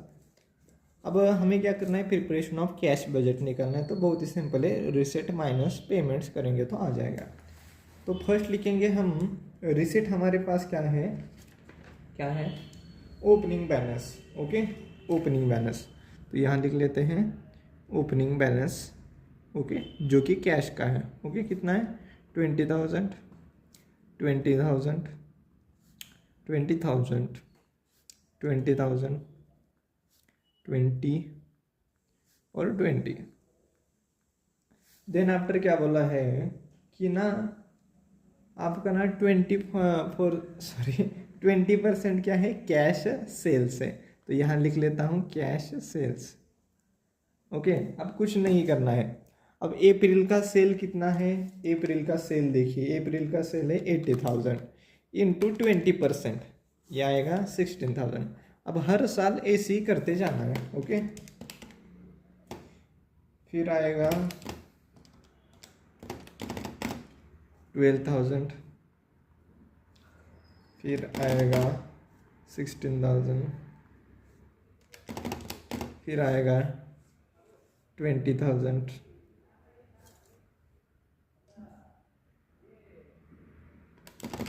फिर आएगा 16,000, फिर आ जाएगा 12,000, ऐसा। ये हमारा क्या आ चुका है, सेल्स आ चुका है, जो कि कैश सेल्स है। 16,000, 12,000, 60, 20, 16, 12, ऐसा। अब क्या करना है, क्रेडिट सेल निकालना है। अब यहाँ क्या बोला है, जो हमारा सेल है ना उसमें 80% क्रेडिट सेल है, तो हम क्या करते हैं, यहाँ बनाते हैं एक वर्किंग नोट, बहुत ही सिंपल है। फरवरी से लेके सितंबर तक हम सेल लिखेंगे। सेल कितना कितना हुआ है, 1,20,000, 1,40,000, 80,000 में सॉरी फरवरी में गलत हो गया भाई, ये फरवरी का कॉलम। ओके, थोड़ा गलत हो गया, फिर से करते हैं, सेल अमाउंट लिख लेते हैं। ओके, कितनी है, 1,20,000, 1,40,000, 80,000, 60,000। ओके, फिर आएगा 80,000, 1,80,000 और 60,000, ऐसे आएगा। अब क्या बोलना है, इसका ना 80% क्रेडिट सेल है, 80% क्या है, क्रेडिट सेल है, 80% क्रेडिट सेल है, तो इसका 80% निकालो, ये आएगा 96,000, ये आएगा 1,12,000, ये आएगा 64,000, ये आएगा 48,000, ये आएगा 64,000, ये आएगा 80,000, ये आएगा 64,000, और ये आ जाएगा 48,000। ये क्या है, क्रेडिट सेल है। अब क्या बोला है, ये जो क्रेडिट सेल है ना, अब इसको भूल जाओ, इसको भूल जाओ, अब सिर्फ इसी पर फोकस करो, 80% क्रेडिट सेल पे। ये मेरा क्रेडिट सेल है। अब इसकी पेमेंट कब आएगी, अब क्या बोल रहा है क्वेश्चन कि जो 75% है ना, इसका 75% है ना, 75% ऑफ क्रेडिट सेल, ये कब आएगा, विद इन 1 मंथ में आएगा। ओके, अगर मैं मार्च में सोल्ड करता हूँ तो ये अप्रैल में आएगा, अप्रैल में सोल्ड करता हूँ तो मई में आएगा। मतलब यहाँ मार्च की पेमेंट अप्रैल में आएगी। तो आपको क्या करना है, 75% ऑफ मार्च का यहाँ लिखना है अप्रैल में। क्यों, क्योंकि मार्च की पेमेंट अप्रैल में आ रही है। ओके, तो वही करो, 1,12,000 इंटू 75%, तो यह आ जाएगा 84,000। ओके, ऐसा आ जाएगा। फिर आएगा 48,000, देन आफ्टर 36,000 एंड 48,000 और 60,000 एंड 48,000। हमने कुछ नहीं, देखिए अब मई में कैसे आएगा, अप्रैल का कितना है 64,000 इंटू 75% करो तो 48,000 आएगा, इंटू 75% करो 36 आ जाएगा, इंटू 75% करो 48,000 आ जाएगा। ओके, ऐसा, ठीक है, सितंबर तक आ गया। मतलब हमारा क्या है, 75% तो रिकवर हो गया। अब बाकी कितना है, 25%। अब 25% ऑफ क्रेडिट सेल।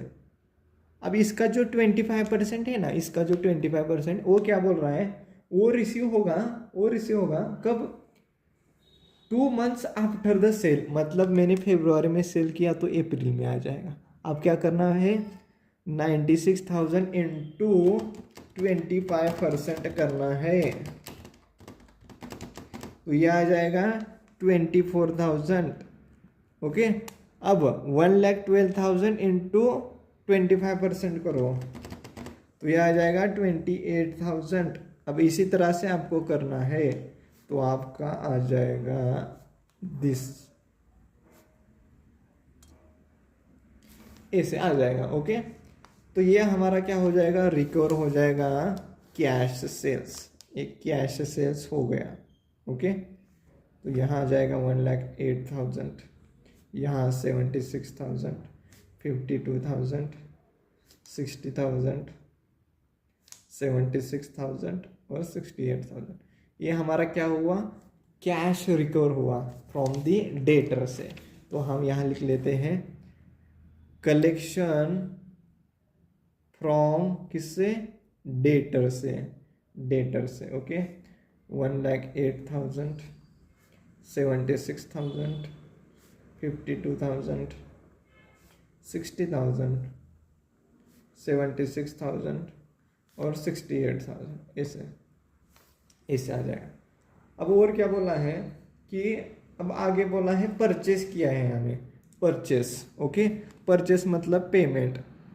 अब पेमेंट कितनी हुई है, 80% ऑफ द सक्सेडिंग सेल में। ओके, तो हमें क्या करना है, अब मैं अप्रैल की बात कर रहा हूँ, तो मैं क्या करूँगा, मई का सेल है ना, मई का सेल, मई का सेल कितना है भाई, 60,000, 60,000 इंटू 80% करूँगा। ओके, तो यह आ जाएगा 48,000। ओके, 48,000 ऐसा, मतलब अगले मंथ का सेल का 80% लेना है। ओके, वैसे ही करना है। तो आपकी अमाउंट आ जाएगी ये 64,000, 80,000, 64,000, 48,000 और 80,000, ऐसा आ जाएगा। ठीक है, अब ये आने के बाद अब और क्या बोला है, और बोला है कि आपको ना डिवेंचर इंटरेस्ट पेड करना है। ठीक है, तो इंटरेस्ट ऑन डिवेंचर, अब ये क्या बोला है, क्वार्टरली। तो क्वार्टरली बोला है ना, तो जनवरी में एक पेड करना है, उसके बाद अप्रैल में, तो अप्रैल में कितना है, 1,20,000 डिवेंचर है, उसका 10%, तो यह आ जाएगा 12,000 अप्रैल में। उसके बाद क्वार्टर के स्टार्टिंग में फिर जुलाई में एक आ जाएगा। ओके, इसी तरह से आपको करना है। अब एडवांस पेमेंट ऑफ टैक्स, तो यहाँ सिर्फ payment of tax, payment of tax कितना किया है हमने, जुलाई में किया है, कितना, 5,000। Okay yes. अब देन आफ्टर बोला है, अब वेजेस भी लिखना पड़ेगा ना, वेजेस जो हम पेड कर रहे हैं वर्कर को, 9,000 अप्रैल में, मई में 8,000, जून में 10,000, जुलाई में 10,000, अगस्त में 9,000 और सितंबर में 9,000, ऐसा। अब लास्ट में क्या करना है, आपको कैश मेंटेन करना है 20,000, तो मैं यहाँ क्या करूँगा, प्लस करूँगा। ये सब माइनस है ओके, बट यहाँ प्लस करूँगा कैश बैलेंस मेंटेन करना है, ये सब माइनस है ओके। 20,000 20,000 20,000 ये मेंटेन करना है, 20,000 20,000 और 20,000 ये होगा। अब क्या करना, आप कुछ नहीं, देखिए सरप्लस और डिपॉजिट निकालो आप, कितना होगा आपका डिपॉजिट या फिर सरप्लस। अब करो 20,000 plus 16,000 plus 1,08,000 minus 48,000 minus 12,000 minus 9,000 plus 20,000 तो ये आ जाएगा। अरे अलग क्या आ रहा है भाई, और कुछ रहा है क्या? एक बार फिर से मैं 20,000 plus 16,000 plus 1,08,000 minus 48,000 minus 12,000 minus 9,000 plus 20,000, ये आ रहा है 95,000 ओके।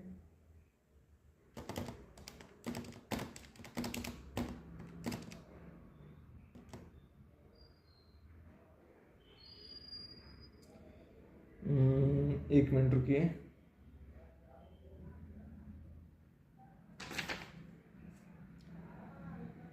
भाई साहब इंटरेस्ट ऑन डिबेंचर में थोड़ी मिस्टेक हो चुकी है क्या हो चुका है देखिए, अब जो हमने निकाला है ना, देखिए 1,20,000 इंटू क्या बोला है 10% है ओके, ये 12,000 है ओके 12,000।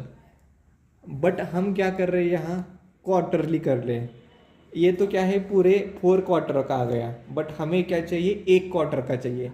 तो साल में होते हैं 4 क्वार्टर, तो डिवाइड बाय 4 करूँगा तो ये 1 क्वार्टर का आ जाएगा, तो यहाँ 3,000 आ जाएगा और यहाँ भी 3,000 आ जाएगा, क्योंकि हमें क्वार्टरली चाहिए, मतलब 1 क्वार्टर का। अब करो 20,000 plus 16,000 plus 1,08,000 minus 48,000 minus 3,000 minus 9,000 plus 20,000। भाई अभी भी अलग आ रहा है आंसर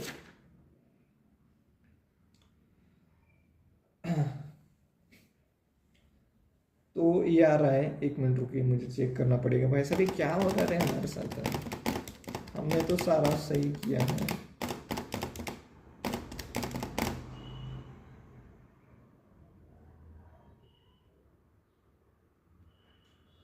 48,000 करेक्ट है, 9,000 करेक्ट है, फिर 3,000 भी करेक्ट है, फिर ऐसा क्यों आ रहा है?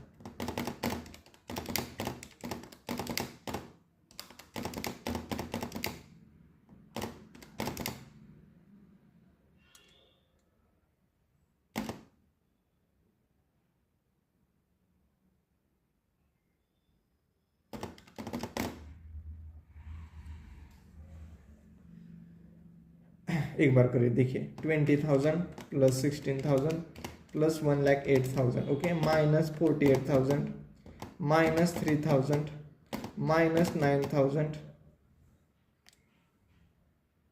देखिए क्या हुआ था, मेरे से मिस्टेक हुई थी। अब यहाँ क्या करना है, देखिए ऐड नहीं करना है, आपको सीधा सा समझाता हूँ। सबसे पहले टोटल करिए कैश की, विच इज़ 1,44,000 आ जाएगी। देन आफ्टर क्या करना है आपको ना, इन सब की टोटल करनी है इंक्लूडिंग कैश, बिकॉज क्या होता है ना, कैश क्या बोला है मेंटेन करना है, तो इंक्लूड करिए टोटल, ये आ जाएगा देखो 1,44,000 माइनस 80,000, तो ये आ जाएगा 64,000। अब ये क्या आया है, मैं पेन भी खत्म, 64,000 आ जाएगा ओके। अब ये पॉजिटिव आया है, तो यहाँ इन्वेस्ट करना है कि नहीं, इन्वेस्ट करना है कि नहीं करना है ओके। अब सेम 1,08,000 माइनस 92,000 करो, तो ये आ जाएगा 16,000, इसको भी इन्वेस्ट करो। देन आफ्टर 88,000 माइनस 1,10,000, यह आएगा 22,000। अब इन्वेस्ट करना है क्या? नहीं करना है, माइनस में है। फिर 1 लाख माइनस 1,02,000, ये आ जाएगा माइनस 2,000। इन्वेस्ट करना है क्या? नहीं। फिर 1,12,000 माइनस 77,000, ये आ जाएगा 35,000 प्लस में, तो इसे इन्वेस्ट करो। फिर 1 lakh minus 1,09,000 which comes to minus 9,000। Invest करना है क्या? नहीं, कुछ भी नहीं करना है। देखिए हमने कैश बैलेंस निकाला, इसकी टोटल मारो, पेमेंट निकाला, इसकी टोटल मारो, बस एक ही कंडीशन है, कैश मेंटेन करना है, तो इसमें ऐड करो 20,000, टोटल मारो, अमाउंट आ जाएगी। ओके, जिसमें भी प्लस होगा वो उसे इन्वेस्ट करो, जिसमें भी माइनस होगा इन्वेस्ट नहीं करना। हो गई बात खत्म, आगे बढ़ेंगे। राधे राधे दोस्तों, अब हम क्या करेंगे, इलस्ट्रेशन 8 सॉल्व करने वाले हैं। सॉल्व करने से पहले रीडिंग करते हैं। ओके, तो हमें सबसे पहले नीचे एक्चुअल क्वेश्चन की रिक्वायरमेंट क्या है वो जानना पड़ेगा। यहाँ क्या बोला है कि आपको क्या करना है, कंप्यूट करना है क्या, cash from operation will be available in the year 3 for the purpose ignore income tax. आपको क्या करना है, कैश फ्लो आफ्टर टैक्स निकालना है। ओके, वही निकालना है। ठीक है, अब ऊपर का डाटा रीड करते हैं। जैसे यहाँ क्या दिया है, प्रॉफिट एंड लॉस अकाउंट दिया है 2 साल का, ईयर 1 ईयर 2 ईयर 1 ईयर 2। जैसे यहाँ एक्सपेंडिचर आ जाएंगे और यहाँ इनकम आ जाएंगे। ओके, ऐसा है। अब ये होने के बाद यहाँ, अब यहाँ देखते हैं। अब यहाँ क्या बोला है, सेल्स है थर्ड ईयर का 1,200 लाख। ओके, यानी कि 12 करोड़ है। ठीक है, और हमें ना निकालना है कैश फ्लो किसका, थर्ड ईयर का। तो यहाँ सिर्फ डाटा एक ही दिया है थर्ड ईयर का, दैट इज सेल्स। उसके बाद बोला है अदर एक्सपेंसेस 50,000 लगेंगे, that is other charges. Only raw material in stock में assume sales and purchase and cash in terms and the closing stock is expected to be go by the same amount between the 1 and 2. You may assume that no dividends is being paid. Company uses 75% cash to generate a service loan. Okay, ठीक है भाई, ठीक है। अब इतना बोल रहा है क्वेश्चन, अब क्या करेंगे, सॉल्व करना स्टार्ट करते हैं। ओके, देखिए मैं क्या करता हूँ, इधर ही आपको एक्सप्लेन कर देता हूँ क्योंकि आसान सा है। अब हमें क्या निकालना है, कैश फ्लो निकालना है, तो उसका फॉर्मेट कैसा होगा, ये फॉर्मेट होगा, ये बात याद रखना। प्रॉफिट आएगा, विच इज क्या आता है, profit after depreciation, sorry after tax. Okay, ये आएगा प्रॉफिट आफ्टर टैक्स आ जाएगा। उसमें से हमें ऐड क्या करना पड़ेगा, ऐड करना पड़ेगा डिप्रिसिएशन, ऐड करना पड़ेगा, और लेस करना पड़ेगा जो क्या है, जो expenses which is not allowed for the deduction के लिए, वो हमने 50 किया है। तो आपका आ जाएगा कैश, नेट कैश फ्लो। अब देखिए डेप्रिसिएशन तो गिवन है, दैट इज 100, और 100 हर साल सेम है यानी कि फिक्स्ड है, तो वो तो है, और 50 भी गिवन है। हमें यहाँ सिर्फ कैलकुलेट क्या करना है, कैलकुलेट करना है प्रॉफिट, दैट इज 204, ये कैलकुलेट करना है। अब इसके लिए हमें क्या करना पड़ेगा, पी एंड एल बनाना पड़ेगा। अब यहाँ ना पी एंड एल हम 2 साल का बनाएंगे, ईयर 2 ईयर 3। अब हमें चाहिए ईयर 3 का चाहिए। ओके, ईयर 3 का चाहिए, तो हम क्या करेंगे, हमारे पास सिर्फ सेल्स गिवन है ईयर 3 का, दैट इज 1,200 लाख, ऐसे गिवन है, बाकी कुछ भी गिवन नहीं है। तो हम क्या करेंगे, ईयर 2 की मदद से ईयर 3 का निकालेंगे। ओके, वो कैसे आपको बताता हूँ। ओके, अब मेरे पास ना रॉ मटेरियल कंज्यूम में सबसे पहले ना ईयर 2 का निकालता हूँ। ओके, ईयर 2 का निकालता हूँ, तो वो कैसे निकालूंगा, 350 कैसे निकालूंगा, बहुत ही सिंपल है। देखिए क्वेश्चन में क्या करूंगा मैं, क्वेश्चन में इधर आऊंगा, ईयर 2 का रॉ मटेरियल कंज्यूम में क्या क्या आता है, ओपनिंग स्टॉक प्लस परचेस, अब इसी को हम परचेस मान लेते हैं 400 लाख को, माइनस क्लोजिंग। तो अब करो 100 लाख प्लस 40 लाख माइनस 150, तो ये आ जाएगा 350। तो हमें यहाँ सिर्फ 350 लिखना है, ऐसे 350 लिखा। अब ना, अब थर्ड ईयर का कैसे निकाले, देखिए 350 है ना, वो कितने परसेंट ऑफ सेल्स है। तो हम क्या करेंगे, ईयर 2 का सेल्स कितना है, ईयर 2 का सेल्स है 1,000 लाख, तो हमने यहाँ भी लिखा है 1000 लाख, ओके 1000 लाख। अब क्या करिए 350 डिवाइड बाय 1000 इंटू 100, तो ये कितना आएगा 35%। तो आपको अब देखिए यहाँ क्या मुझे मिला, रॉ मटेरियल कंज्यूम का रेट मिला। तो मैं यहाँ क्या करूंगा, मेरा सेल कितना है ईयर 3 में 1200 लाख, तो 1200 लाख इंटू 35% करो तो 450 आ जाएगा, 420 आ जाएगा। सेम इसी तरह करना है। अब ना स्टोर का भी रेट सेम इसी तरह करना है। स्टोर कितना है, स्टोर का देखिए स्टोर कितना है 120 है, 120 डिवाइड बाय सेल कितना है सेकेंड ईयर का 1000 डिवाइड बाय 1000 इंटू 100, तो ये आया 12% रेट। अब क्या करना है 12% इंटू 1200 करो तो क्या आ जाएगा 144 आ जाएगा, ओके। मतलब इन सभी का रेट निकालना है बेस क्या यूज करके, सेल। मतलब यहां क्या आएगा to manufacturing expenses divide by sale into 100। अब इसी रेट में क्या करूंगा ईयर 3 के लिए यूज करूंगा। सेम इसी तरह से करना है और आपका क्या आ जाएगा नेट प्रॉफिट आ जाएगा 204 और यहाँ पुट करना है, ठीक है। आराम से आपका आंसर बन जाएगा, ठीक है। अब आगे बढ़ेंगे। राधे राधे दोस्तों, अब हम क्या करेंगे इलस्ट्रेशन 11 सॉल्व करेंगे। बट सॉल्व करने से पहले हम क्या करेंगे रीडिंग करेंगे, समझेंगे, अंडरस्टैंडिंग बिल्ड करेंगे, ओके। तो चलिए शुरू करते हैं।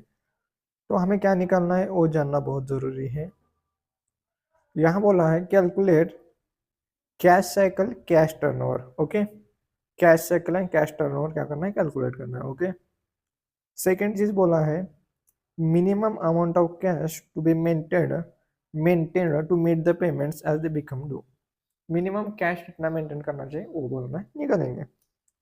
सेविंग बाय रिड्यूसिंग इफ बोला नहीं है पर है average inventory holding period, sorry saving by reducing the average inventory holding period by 30 days. आपको करना है सेविंग निकालना है। अगर मैं क्या करता हूँ इन्वेंट्री होल्डिंग पीरियड 30 से घटा देता हूँ, 30 डेज से घटा देता हूँ, तब मेरी कितनी सेविंग होगी वो आपको निकालना है, ओके। निकालेंगे, इतनी बड़ी चीज नहीं है। अब ऊपर का डाटा रीड करते हैं। बोला है following information is available in respect of Sai trading company. अब फर्स्ट पॉइंट दिया है on an average debtor are collected after 45 days. Debtor collection period है 45 days. Inventories have been average holding period of 75 days. Inventory hold करना पड़ रहा है 75 days. Creditors payment period है 30 days, okay ऐसा बोला है। उसके बाद बोला है स्पेंड किया है 120 lakhs, okay. It it can earn 10% on investment, ऐसा बोला है। अब इन्हीं चीज़ों का यूज़ करेंगे और हम क्या निकालेंगे कैश साइकिल कैश टर्नओवर ये सब चीज़ें निकालेंगे, ओके। तो चलिए शुरुआत करते हैं। अब इलस्ट्रेशन 11 सॉल्व करना स्टार्ट करते हैं। तो फर्स्ट हमें कैलकुलेट करना पड़ेगा cash cycle, okay cash cycle, ठीक है वो निकालते हैं कैश साइकिल। अब कैश साइकिल में क्या क्या होता है ना, सबका दिया जाता है जैसे डेटर डेज, ओके। उसके बाद इन्वेंट्री के डेज, रॉ मटेरियल के डेज, ये सब दिया जाता है, ये सब ऐड करना पड़ता है। बट इस क्वेश्चन में क्या है डेटर का डेज दिया है, उसके बाद इन्वेंट्री होल्डिंग पीरियड दिया है, ओके। तो मैं माइनस क्या करूँगा यहाँ creditors payment period, okay creditors days. तो डेटर कलेक्शन पीरियड कितना है, डेटर डेज है 45 डेज। इन्वेंट्री के होल्डिंग पीरियड है 75 days and creditors payment period है 30 डेज। अब इन सभी को प्लस माइनस करके निकालो तो ये आ जाएंगे आपके 90 डेज। मतलब कैश साइकिल कितना है आपका 90 डेज का कैश साइकिल है। उसके बाद निकालना है आपको कैश टर्नओवर। अब कैश टर्नओवर कैसे निकालोगे आप, कैश टर्नओवर सिंपल है बहुत, ओके सिंपल है। अब मुझे आप ये बताइए कि अब ये तो हुआ कैश साइकिल, तो यहाँ डेज कितने बोला है ईयर में डेज कितने बोला है वो दिया नहीं है। बट आप मुझे बताइए ये कितने मंथ है, ठीक है, ये कितने मंथ है, ठीक है, 90 डेज डिवाइड बाय 30 डेज, तो ये आ जाएंगे 3 मंथ्स, तो ये आ जाएंगे 3 मंथ्स। ओके, तो मैं यहाँ क्या करूँगा, कैश टर्नओवर पीरियड निकालने के लिए 12 मंथ डिवाइड बाय 3 मंथ करूँगा, तो आ जाएगा मेरा 4 मंथ का कैश टर्नओवर पीरियड है। ओके, 4 मंथ का ऐसे आ जाएगा।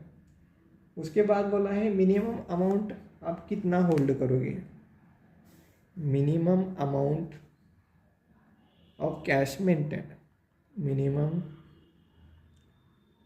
Amount of cash maintain.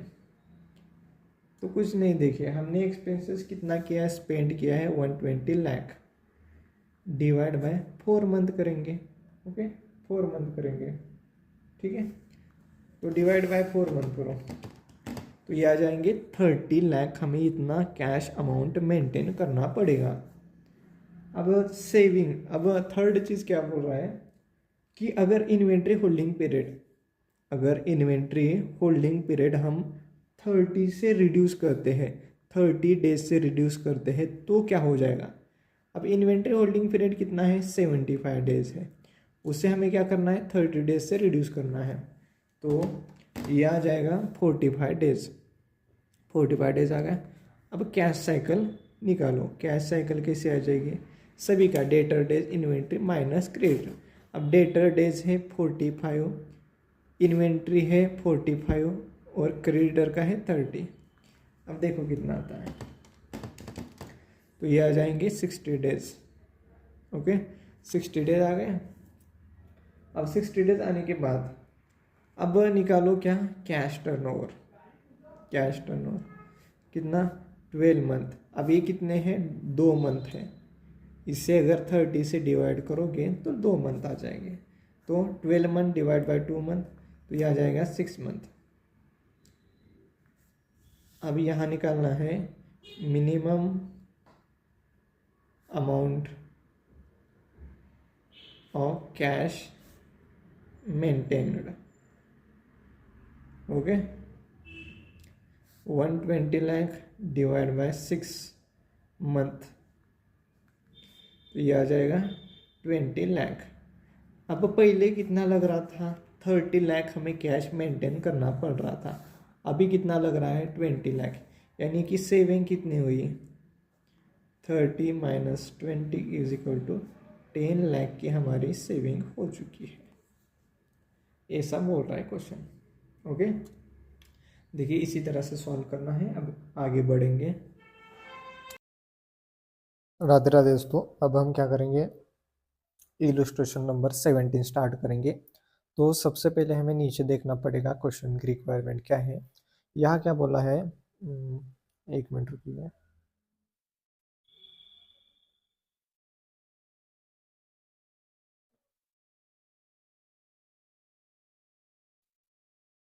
यहाँ क्या बोला है कि एडवाइस करिए company change it credit terms. अब हमें करना है कि यहाँ क्या हो रहा है, कंपनी ना उसकी कुछ क्रेडिट टर्म्स चेंज कर रही है, तो आपको बताना है एज अकाउंटेंट इसे चेंज करना चाहिए या फिर नहीं करना चाहिए, बताएंगे। सिंपल सी बात है, मतलब यहाँ दो चीज़ें है। ओके, तो दोनों चीज़ों को हम अलग अलग कलर से हाईलाइट करेंगे। यहाँ क्या बोला है, company is presently having credit sale of rupees 12 lakh, मतलब प्रेजेंट में कितना सेल है, 12 लाख रुपीज है। एग्जिस्टिंग, यहाँ एग्जिस्टिंग क्रेडिट टर्म्स आर 1/10 है। अब यहाँ क्रेडिट टर्म्स कितनी है, एग्जिस्टिंग 1/10 है, 45 नेट 45 डेज, मतलब 45 डेज। ओके, ऐसा। And average collection period is 30 days. ये किसकी बात कर रहा हूँ मैं, प्रेजेंट की। The current bad debts loss is 1.5%, bad debts का लॉस 1.5% है। In order to accelerate the collection process further as also to increase the sales, the company is contemplating liberalization of existing credit terms to 10th। Okay, यहाँ क्या बोला है कि अगर company process further करती है तो उस केस में क्या हो जाएगा, उसका जो क्रेडिट टर्म्स है ना वो क्या बन जाएगा, 2/10 बन जाएगा। ओके, 2/10 बन जाएगा, 2 डिवाइड बाय 10 ऐसे बन जाएगा। नेट 45 डेज, मतलब 45 डेज ऐसा। It is expected that sales are likely to be increased by 1/3 of existing sales। मतलब नई मेथड अप्लाई करने से जो हमारा सेल है वो भी बढ़ जाएगा 1/3 से। Bad debts also increase to to बढ़ा है 2%, मतलब 2% बन जाएगा of the sales. Average collection period decline हो जाएगा 20 डेज से। The contribution to the sales ratio of the company is 22%। या क्या बोला है, कंट्रीब्यूशन, कंट्रीब्यूशन बोला है, कंट्रीब्यूशन कितना है 22% है। Opportunity cost of the investment in receivable is 15% है, अपॉर्चुनिटी कॉस्ट 15% है।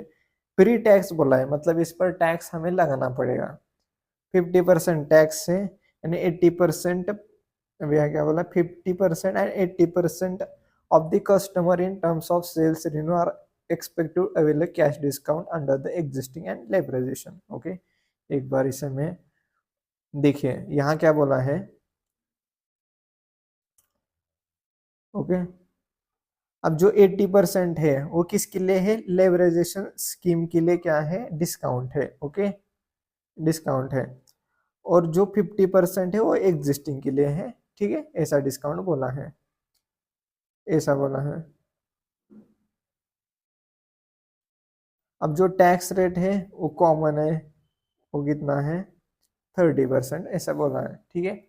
मतलब यहाँ देखिए जो येलो कलर में है ना वो कॉमन चीजें हैं, और जो ग्रीन कलर है उसमें क्या बोला एग्जिस्टिंग की बातें कर रहा है, और जो पिंक कलर है उसमें क्या है, जो नई वाली मेथड उसकी बातें हैं, ठीक है। अब इसी का यूज करके हम क्या करेंगे, आंसर को बनाएंगे। इलस्ट्रेशन नंबर 17 सॉल्व करते हैं। देखिए हमें क्या करना है, डिटरमाइन करना है पॉलिसी कौन सी बेटर है। तो हम क्या करेंगे, प्रॉफिट आफ्टर टैक्स में से अपॉर्चुनिटी कॉस्ट माइनस करेंगे तो नेट बेनिफिट आएगा।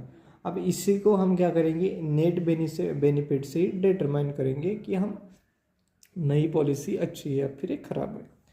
अब उसके लिए आपको क्या करना पड़ेगा, प्रॉफिट कंप्यूट करना पड़ेगा एग्जिस्टिंग न्यू का। तो सेल में देखिए एग्जिस्टिंग है 12 लाख, और जो न्यू सेल है वो 1/3 से बड़ा है, मतलब इसका 1/3 ऐड करो, इसमें 1/3 ऐड करोगे तो 16 लाख आ जाएगा। फिर वेरिएबल कॉस्ट, अब वेरिएबल कॉस्ट में देखिए क्या बोला है कि आपका ना कंट्रीब्यूशन 22 है, तो वेरिएबल कॉस्ट कितना हो जाएगा 78। कैसे, 100 माइनस 22, तो वेरिएबल कॉस्ट 78% आ जाएगा। इसका हमने 78% कैलकुलेट कर दिया। उसके बाद बैड डेट्स आपको क्लियरली बोला है कि एग्जिस्टिंग का है 1.5 और न्यू का है 2%, तो 1.5 इंटू 12 लाख, 2% इंटू 16 लाख आ जाएगा। अब ये आने के बाद डिस्काउंट, अब डिस्काउंट क्वेश्चन ने क्या किया है, 1% और 2% बोला ही नहीं है। ओके, ऐसा कुछ रेट दिया नहीं है, तो हम एज्यूम करेंगे 1% 2% ऐसा एज्यूम करेंगे। ओके, एज्यूम करेंगे, क्वेश्चन ने बोला नहीं है, एग्जाम में आपको क्लियरली बोलेगा, ठीक है। अब इसका निकालो 16 लाख इंटू 80% इंटू 2%, तो यह आ जाएगा 25,600। अब ये आने के बाद डिस्काउंट आने के बाद और क्या चीज़ें माइनस करनी है, अब और कुछ दिया नहीं है। ओके, अब निकालो क्या आ जाएगा आपका, प्रॉफिट बिफोर टैक्स आ जाएगा 12 लाख माइनस 9,36,000 माइनस 18,000 माइनस 6,000, तो ये आ जाएगा 2,40,000। अब इसमें से टैक्स माइनस करो, टैक्स रेट कितना है 30%, ये आ जाएगा 72,000। तो आपका प्रॉफिट आफ्टर टैक्स आ जाएगा, कितना आ जाएगा 1,68,000। ओके, अब यहाँ भी कैलकुलेट करो,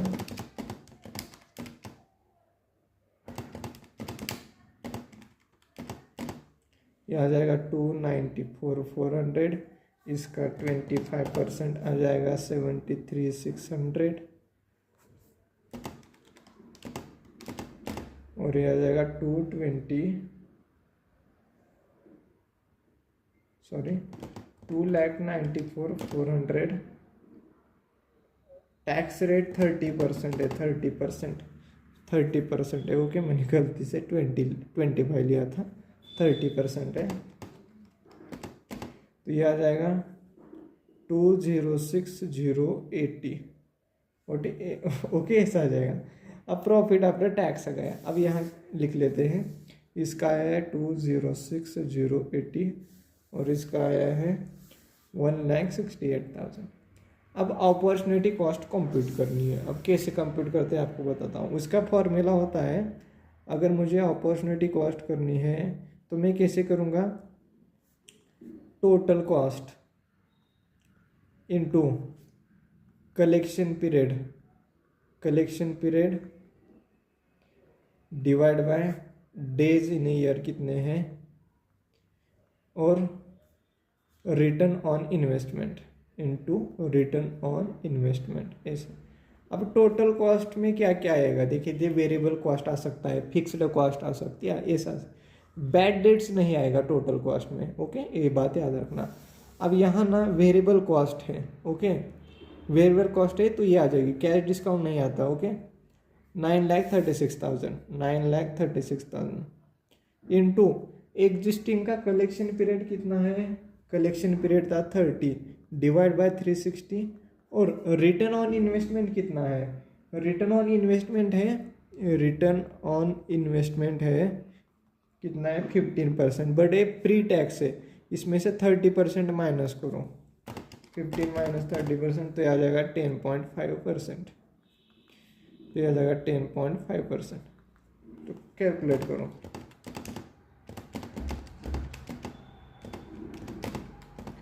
यह आ जाएगा 8190। ये किसकी आ गई, एग्जिस्टिंग की। तो यहाँ करो 8190 माइनस करो, यह आ जाएगा 159,810 ऐसे। अब ना न्यू की हम अपॉर्चुनिटी कॉस्ट कंप्यूट करते हैं। टोटल कॉस्ट कितनी है 12,48,000 इंटू कलेक्शन पीरियड कितना है उसका कलेक्शन पीरियड डिक्लाइन 20 डेज से, मतलब पहले कितना था 30 था, अभी डिक्लाइन हो रहा है 10 डेज से, यानी कि कितना 20 डेज से डिक्लाइन हो रहा है। तो अभी कितना है 10 इंटू 10 डिवाइड बाय 360 इंटू 10.5%, तो ये आ जाएगा, कितना आ जाएगा भाई,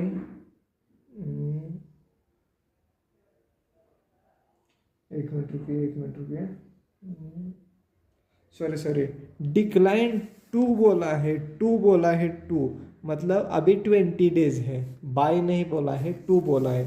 तो यानी कि फिर से कैलकुलेट करो, total cost 12,48,000 into 20 days divide by 360 into 10.5%, तो यहाँ आ जाएगा 7280। अब माइनस करो इसमें से, यह आ जाएगा 198,800। देखिए अभी नेट प्रॉफिट कितना आ रहा है हमारा 198,800, पहले कितना था, इतना था। तो हमने क्या करना चाहिए, नई पॉलिसी को एक्सेप्ट करना चाहिए। ओके, यही था हमारा आंसर। राधे राधे दोस्तों, अब हम इलस्ट्रेशन नंबर 19 सॉल्व करने वाले हैं। प्यारा सा क्वेश्चन है, अच्छा सा क्वेश्चन है। ओके, तो चलिए शुरू करते हैं। अब सबसे पहले नीचे देखना पड़ेगा एक्चुअल क्वेश्चन की रिक्वायरमेंट क्या है। यहाँ क्या बोला है, सॉरी,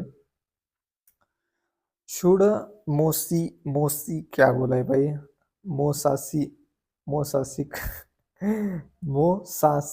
मोसिक जो भी है company limited introduce the propose policy analyse करना है। ठीक है, आपको क्या करना है कि जो क्या कर रही है, जो कंपनी है ना, वो कुछ पॉलिसी प्रपोज कर रही है। ओके, तो आपको डिटरमाइन करना है कि वो उसे एक्सेप्ट करना चाहिए या फिर नहीं।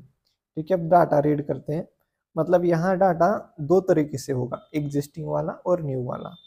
ठीक है, अब एग्जिस्टिंग वाला फर्स्ट देखते हैं और उसे मैं क्या करता हूँ, अलग कलर से हाईलाइट करता हूँ समझने के लिए। अब एग्जिस्टिंग में क्या बोला है, करंट सेल्स है 15 लाख का, और कॉस्ट ऑफ सेल्स है 75% है, बैड डेट्स है 1%, और cost of sale comprising 80% variable cost. मतलब जो कॉस्ट ऑफ सेल्स है ना, उसमें 80% का क्या है, वेरिएबल कॉस्ट है। ओके, ऐसा बोल रहा है, एंड 20% फिक्स्ड कॉस्ट, ऐसा बोल रहा है। ओके, ठीक है भाई, अच्छी बात है। देन आफ्टर बोला है व्हाइल द कंपनी रिक्वायर्ड।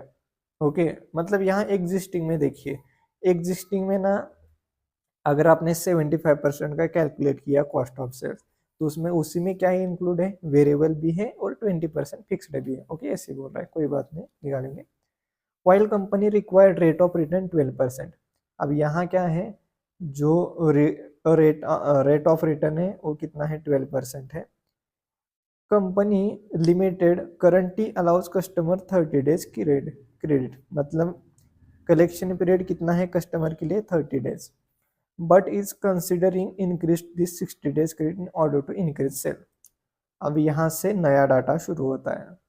अब क्या है, नई पॉलिसी में क्या है, जो कलेक्शन पीरियड है वो 60 डेज हो जाता है और इंक्रीज भी सेल होता है। ओके,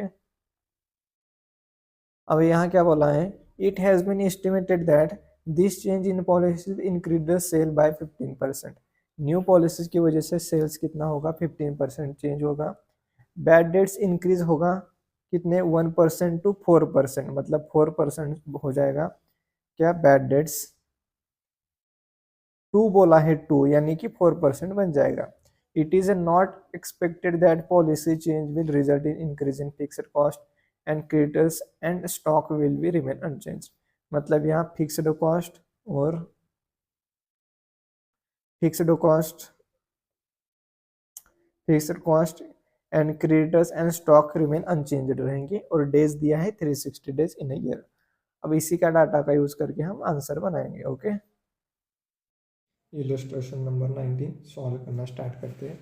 देखिए, हमें डिटरमाइन करना है कौन सी पॉलिसी अच्छी है, एग्जिस्टिंग या फिर न्यू।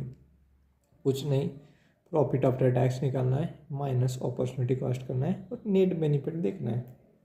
जिसका भी ज़्यादा होगा वही अच्छी है। ओके, अब प्रॉफिट निकालने के लिए सबसे पहले हमें वर्किंग नोट बनानी पड़ेगी, प्रॉफिट आफ्टर टैक्स कंप्यूटेशन। तो यहाँ सेल लिखना पड़ेगा। अब एग्जिस्टिंग सेल कितना है, 15 लाख का एग्जिस्टिंग सेल है। ओके, अब न्यू सेल कितना है, देखिए क्या बोला है कि किधर गया भाई,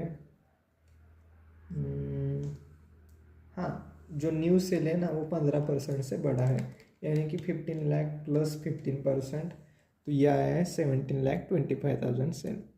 अब क्या बोला है कि कॉस्ट ऑफ सेल्स है। ओके, अब कॉस्ट ऑफ सेल्स में ना क्या है वो देखिए, कॉस्ट ऑफ सेल्स कितना है, 75%।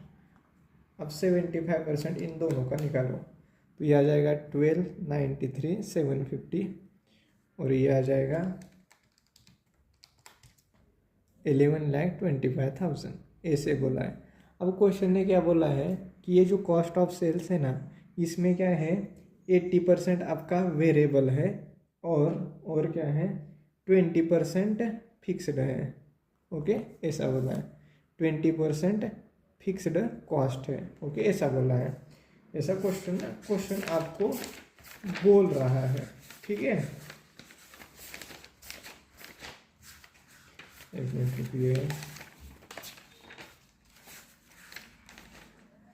ऐसा आपको बोल रहा है। ठीक है, तो वही करते हैं। ओके,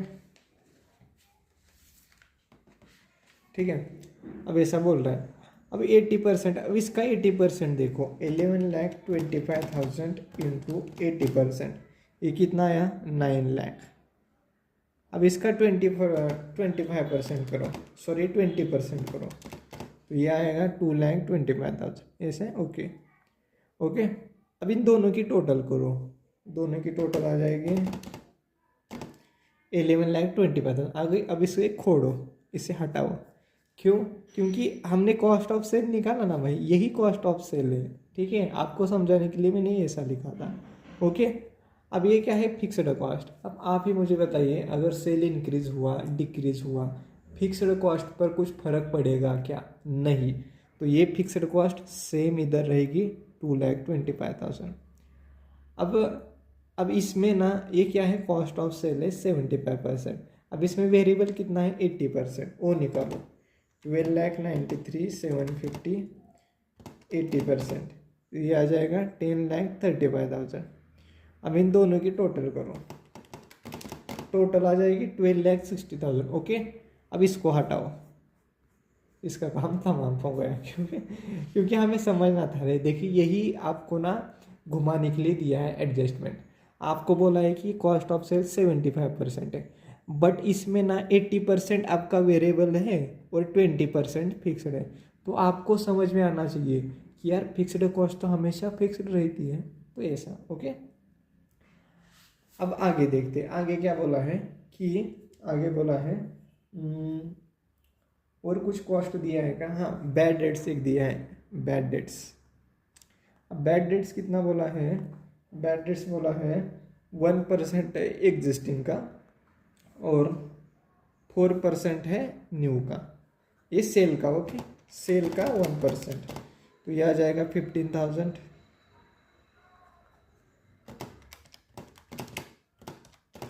और ये जाएगा 69,000, ऐसे आ जाएगा। अब बैड डेट्स होने के बाद दूसरी चीज़ और क्या है? हाँ, कुछ भी नहीं बोला है। अब क्या करो, प्रॉफिट निकालो, प्रॉफिट निकालो। ओके, प्रॉफिट निकालो, ठीक है। 15 lakh minus 9 lakh minus 2,25,000 minus 15,000, ये आ जाएगा 3,60,000। अब इसमें तो टैक्स नील है, तो यही क्या बन जाएगा? प्रॉफिट आफ्टर टैक्स बन जाएगा, क्योंकि टैक्स इसमें नहीं है। ओके, 70,25,000 माइनस 10,35,000 माइनस 2,25,000 माइनस 61,000, तो ये आ जाएगा 3,96,000 आ जाएगा। ओके, ऐसे आ जाएगा।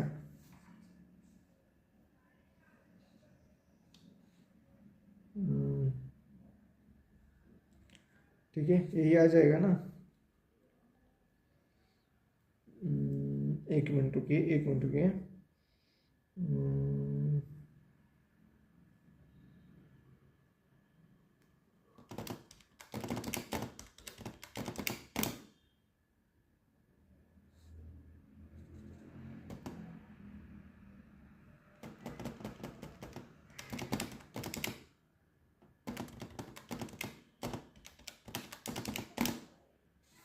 हाँ, यही आ जाएगा। अब प्रॉफिट आफ्टर टैक्स आया, तो यहाँ लिखो, इधर आ जाएगा कितना भाई? 3,96,000 और इधर आ जाएगा 3,60,000। अब अपॉर्चुनिटी कॉस्ट कैलकुलेट करो। देखिए, अपॉर्चुनिटी कॉस्ट कैसे कैलकुलेट किया जाता है? अपॉर्चुनिटी कॉस्ट का फॉर्मूला होता है total cost into collection period divide by 360 into return on investment. अब ना सबसे पहले एग्जिस्टिंग का कैलकुलेट करते हैं। इसमें एग्जिस्टिंग में टोटल कॉस्ट कितनी है? देखो, बैड डेट टोटल कॉस्ट में इंक्लूड नहीं होती, फिक्स्ड वेरिएबल। तो इन दोनों को कैलकुलेट करो। 9 लाख प्लस 2,25,000 कितनी आएगी?